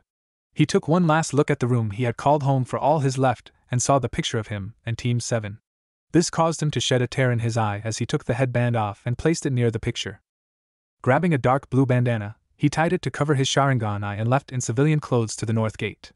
There waiting for him was Sakura, all of the rookie 9, their Jounin senseis and parents, the clan heads and the ones with them that saw reason over a false sense of victory, Konohamura Core, Irika, and the Ichirakus. They left with only 2 minutes left until the end with a myriad of emotions. Sorrow, shame, anger, fear, hope. All of these and more as they were farther and farther away from Konoha. 30 seconds left. Naruto and Kurama made their way to the front gates of Konoha while being met with several Anbu, Root, and shinobi of all kinds, even Jiraiya. They stared lazily at them all while each carried a scroll in their hands. Naruto Uzumaki. Danzo started in an authoritative tone. You have made a grave mistake, brat. 25 seconds left. You come to destroy the Leaf Village, but it is you who shall be destroyed and tamed as Konoha's ultimate weapon. 15 seconds. It is over, you demon. All you will be useful for is being our weapon and showing our enemies that the infamous White Fox bends to our rule. 10. The shinobi were getting ready. 9. Jiraiya was preparing the seal he painstakingly made to stop both Naruto and the Kyuubi. 8. Root Anbu were prepared to sacrifice themselves for Danzo-sama's rule. 7. The civilians hid in their homes, but knew that their village was strong to take anything. 6. Naruto and Kurama unfurled their respective scrolls and unsealed them. 5. Everyone looked on in shock at the barely alive Snake Sannin and their precious Uchiha. 4. Both Kurama and Naruto flung the two past the forces in front of them and into the road for everyone to see. 3. Naruto donned his mask and smirked at the shocked and horrified faces of the people that started to make their way outside to see the bodies. 2. Kurama started to laugh at them all. 1. Danzo turned around towards the two only to feel like he was staring death right in the eyes. 0. And that was when all hell broke loose as explosions rocked the very foundation of the Leaf. First, it was the academy and Hokage Tower set in a fiery blaze, then various areas around the village. Next was the Hokage Mountain as each head exploded, letting a black liquid ooze out of the mountain and cover all of the village in a matter of seconds. Danzo looked horrified as he and everyone else realized something about this liquid all too late. It was flammable. The next explosion was a big one as it came from both Orochimaru and Sasuke, as the two had explosives all throughout their clothed bodies. They exploded in a fiery and gory mess that ignited the substance, and the fire started to spread like was panic and screaming as the entire village was being consumed by the red flames. It didn't help once Kurama changed into her fox form and fired a bijou bomb directly in the center of the village, setting the entire place ablaze even further in black and red Hell's Cape. Just as Danzo and the remaining forces were about to make their move against Naruto in retaliation, the gates suddenly closed on them. All of the gates, trapping them in the growing inferno. People scratching and clawing and begging whatever kami they worship to come and save them. But the only thing being heard was the screams from every single person living in the village. Men, women, children, everyone. No one was safe from the fire, and nothing was working in putting them out. Water did nothing. Earth crumbled before the flames. Wind only made the fire surge into the air. Even the toad Gamabunta was no match for the flames, as he was quickly consumed by the fires and taken down with a loud poof sound. Naruto and Kurama, back in her human form, watched the smoke and flames stretch up the walls of Konoha's gate. They listened to the sounds of screams as they got lower and lower by the minute. They didn't even bother staying, as they knew the demonic fire would not stop until all life within the walls of Konoha was no more. They walked away from the still burning village hand in hand and sunshine back to their home, to be with their children now that the nightmare of Konoha was finally over. Chapter 12, Epilogue. Epilogue. It had been 10 years since what happened in Konoha was spread throughout the elemental nation. 10 years of an estranged peace among the nations themselves after the gruesome details of the Leaf's demise by the hands of the now greatly feared and respected White Fox. Many villages and countries sought out the mysterious shinobi for various reasons. Kumo, or what was left of its forces after what happened in Oto, sought revenge, but faced near annihilation and the death of their Raikage. After his death, Killer Bee realized that there was truly no way to stop this man, or demon if you asked AIM, and surrendered. The same with all of Kumo. They openly surrendered to the White Fox and pledged loyalty to him to avoid complete and total annihilation. Naruto decided to take them up on this offer and appointed Bee as the new Raikage that only answered to him. Yujito also answered to him and assisted Bee in keeping Kumo within good graces of the White Fox. Kusa sought an answer for why he did what he did. True, they saw him as their own hero, but they still wished to know the truth. Seeing no ill will towards him, Naruto removed his mask and told them everything as himself, and to say they were shocked was an understatement. After much thought, all of Kusa still saw their savior as a hero who not only defeated AIM, but also wiped out all of Oto and Konoha within a week. AIM was completely fear-stricken by the White Fox and prayed that they would not garner his attention in any way. They lost almost half of their forces when he wiped Otogekure off the map and then heard of what he did to Konoha only less than a week later. They cut off all trade to any places aligned with their own personal version of Yami himself, and prayed that he would leave them alone. Even Konan and Pain, who still had no idea who the White Fox was at that time, were hesitant on his presence. Speaking of Pain and Konan, after the destruction of both Oto and Konoha, the Akatsuki had started to make their move against the demon containers. They had kept silent since the location of Naruto Uzumaki was lost to everyone when he was banished all those years ago. With the destruction of Konoha, they all started to put the pieces together, and figured out that the White Fox might know where the QB container was. All the members of the Akatsuki went in search of the White Fox, and found him heading to Iwagakure for some reason or another. When they confronted him demanding that he tell them the location of the QB container, Naruto removed his mask to show them his true face. To say that they all were shocked that a former Konoha ninja wiped out all of Oto and Konoha itself was definitely a shock to them all. They all engaged him, and one by one Naruto had defeated them all. He killed Haiden and Kakuza with ease, shattered Samehada with a Kayakuma and sliced Kisame in half downwards, shattered Sasori and the 6 paths into pieces, subdued Zetsu and later destroyed him, captured Deidara since they were so close to Iwagakure right now, defeated both the real Pain and Konan. Same with Itachi, and he subdued Tobi after the man tried and failed to use his Sharingan to manipulate the blonde. Naruto had listened to Pain and his reasoning for wanting to do what the Akatsuki were planning to do. He didn't like the idea, not one bit. Seeing as how he took out most of all the members, Naruto decided to spare the last 3 while taking Tobi's head. It came as a real shock to Itachi when he realized that Tobi was really a formerly dead Uchiha named Obito. Naruto's reasoning for killing him, to send him straight to his now fully fallen team to grieve at what he had lost. The last 3 were confused as to why he would allow them to go free. That is until Naruto told them he wanted them to stop their own foolish dreams. Pain and Konan to stop their foolish dream of bringing peace, and for Itachi to realize that he was the true, last Uchiha, and his village was nothing but ashes. Naruto left them with Deidara and went to IWA to allow them to think about what they were to do now. In IWA, after Naruto defeated the Akatsuki, he donned his mask again and went into IWA with an unconscious and subdued Deidara in tow. Inoki and Kuratsuchi, along with many high-level IWA nin, surrounded the White Fox until they saw that he had a missing nin of theirs. They relaxed when he told them he only wished for an alliance, and Deidara was just a show of good faith. Inoki was skeptical in his old age while Kuratsuchi was amazed by the power that the White Fox possessed. Everyone was hesitant until Naruto took off his mask to show his real face. Everyone tensed and cursed when they saw his face and recognized him as their greatest enemy ever, until Naruto introduced himself to them, denouncing his father's name. even stating that his father's actions were the main reason why he burned Konoha to the ground in the first place. They were hesitant at first but later on decided that this man in front of them would bring their village to even greater heights.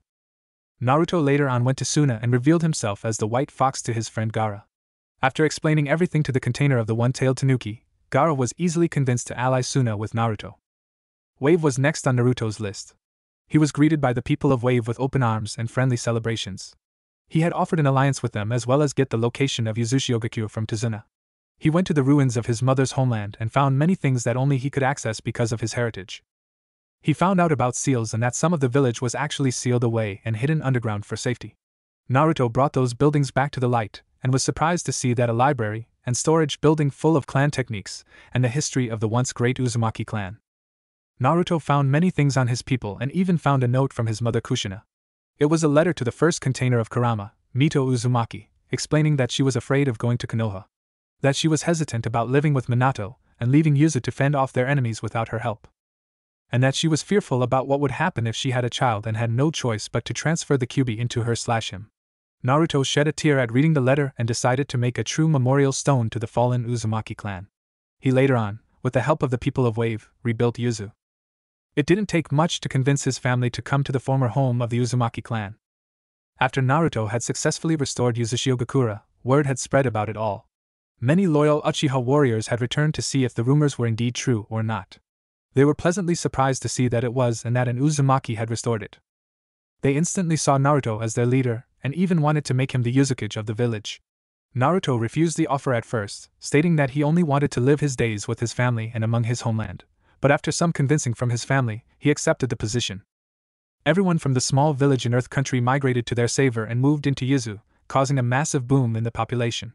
It was good for both Boruto and Akira to see some familiar faces after what had happened to them in Oto. Speaking of Akira and Boruto, both Kurama, Naruto and even a few of the ninja who were loyal to the Uzumaki clan had started to train them and many others at the newly built Yuzu Ninja Academy. Many children were learning about the ways of a ninja, history of the ninja and many techniques as well such as Fuinjutsu. True, none of the kids were at the level both Boruto and Akira were at since they were actual Uzumakis with a natural understanding of Fuinjutsu. But that didn't mean everyone else was slacking off either. The two had grown since Oto. Akira had learned that her bijou was a small, three-tailed and purple fox with pure white eyes. This bijou was still growing inside of her as the years went on, and now is at 5 tails as of right now. Akira could feel the power of her bijou, which was named Yuki because of her eyes, every time she would call for it. Yuki was surprisingly docile and kind to her container, and was most helpful in teaching her many things outside of the academy. Not to be outdone by his sister, Boruto had stepped up in his training. He was still the knuckle-headed and quick-witted kid he always was, but he was one of the top ninja within the academy. He learned many things, including Kenjutsu from his teachers and father, Fuinjutsu from the family storage vault since he took a very keen interest in the art of sealing, and surprisingly enough Genjutsu from his mother. He became one of the best seal masters in Yuzu in such a short amount of time that it came as no surprise that he would reach Chunin easily along with his sister. And just think of the horrible way he and Akira would have been treated if Naruto had went back to Konoha. The remaining remnants of Konoha that Naruto spared were doing well now for the most part. The Ichirakus had set up shop within Kusa and were welcomed by many when they informed the people that they were among the ones loyal to Naruto. They were given permission to live in Kusa and continue serving their famous ramen to the people. The original Inoshikacho were among the few that retired from the shinobi life, along with Shiki Aburame, Asuma and his wife Kurenai who now had a son, and surprisingly enough Guy since his eternal rival had done so before the destruction of Konoha. They had decided to live their lives in peace and were in various areas around the elemental nation. Asuma and Kurenai along with their son had moved to the land of spring along with the Konohamura Corp, who later on became bodyguards for the daimyo herself. The original Inoshikacho and their wives had stayed together with what's left of their clan and went to North Water Country. Shiki Aburame and his clan along with Shino decided to head to Tanigakure and rebuild there. Iruka had decided to try his hand at being an instructor at Suna. He was welcomed there in good graces since he was also one of Naruto's precious people. Guy and Kakashi had decided to open up a taijutsu school out in a small village not too far from Takigakure. It's a good thing that Kakashi dropped the mask, wore a bandana around his Sharingan eye and changed his hair color to black to draw in less attention. Guy changed his wardrobe but still went on about youth. The last of the Konoha 12 stayed ninja to better themselves not just as ninja but as people. Sakura had found her old sensei Tsunade along with Shizen out in Shimagakure where she convinced the broken woman to help the people in medicine. Sakura is now a full-time medic that only does ninja work on the side as she helps wherever she is. The current Ino Shikicho trio had stayed together as well as become ninja in Kumo under Killer Bee. They have become a very powerful team for the still broken village and have been steadily building up a reputation for voluntarily doing grunt work to fix the problems of the village. Lee, after leaving Gai-sensei on good terms, traveled to Kirigakure to work hard to live up to the new chance at life Naruto had given him. Niji and Tenten had stayed together and moved out to the village of Yugakure to raise their own children while also teaching at the academy there. Kiba had stuck with his clan and they all became travelers seeking out a refuge to the west that used to house their clan long ago. From what most people can say, the Inuzuka clan was rebuilding and thriving in the chaos of the west. It took a long while for Hinata to see that her crush, her love, her dream was now taken away from her, never to be reached ever again. After a few months of self-grieving, Hinata decided to honor Naruto's last words in living her life for him. She stayed with the Hyuga clan and they all left for South Water Country. It was a good way to restart their lives, and even with the death of their father, Hinata and Hanabi mourned the man he was and then started to rebuild the Hyuga clan to the greatness it once was. The last 3 members of the Akatsuki had went their separate ways, well Itachi did at least. The true last Uchiha had decided to do things for himself and for the future of his clan to survive. He moved around until he stumbled upon the reconstruction of Yuzushi Ogakure. There, he found Naruto once again and pledged his loyalty to the Yuzukage on the spot, nearly begging him for his forgiveness. Naruto accepted this but warned Itachi that the path to true redemption would be a hard and grueling one. Itachi took heed of those words and hasn't regretted his decision ever since. Konan and Pain had left AIM with the sickly Nagato and just traveled around the elemental nation, helping people anytime they could and starting over like they were told.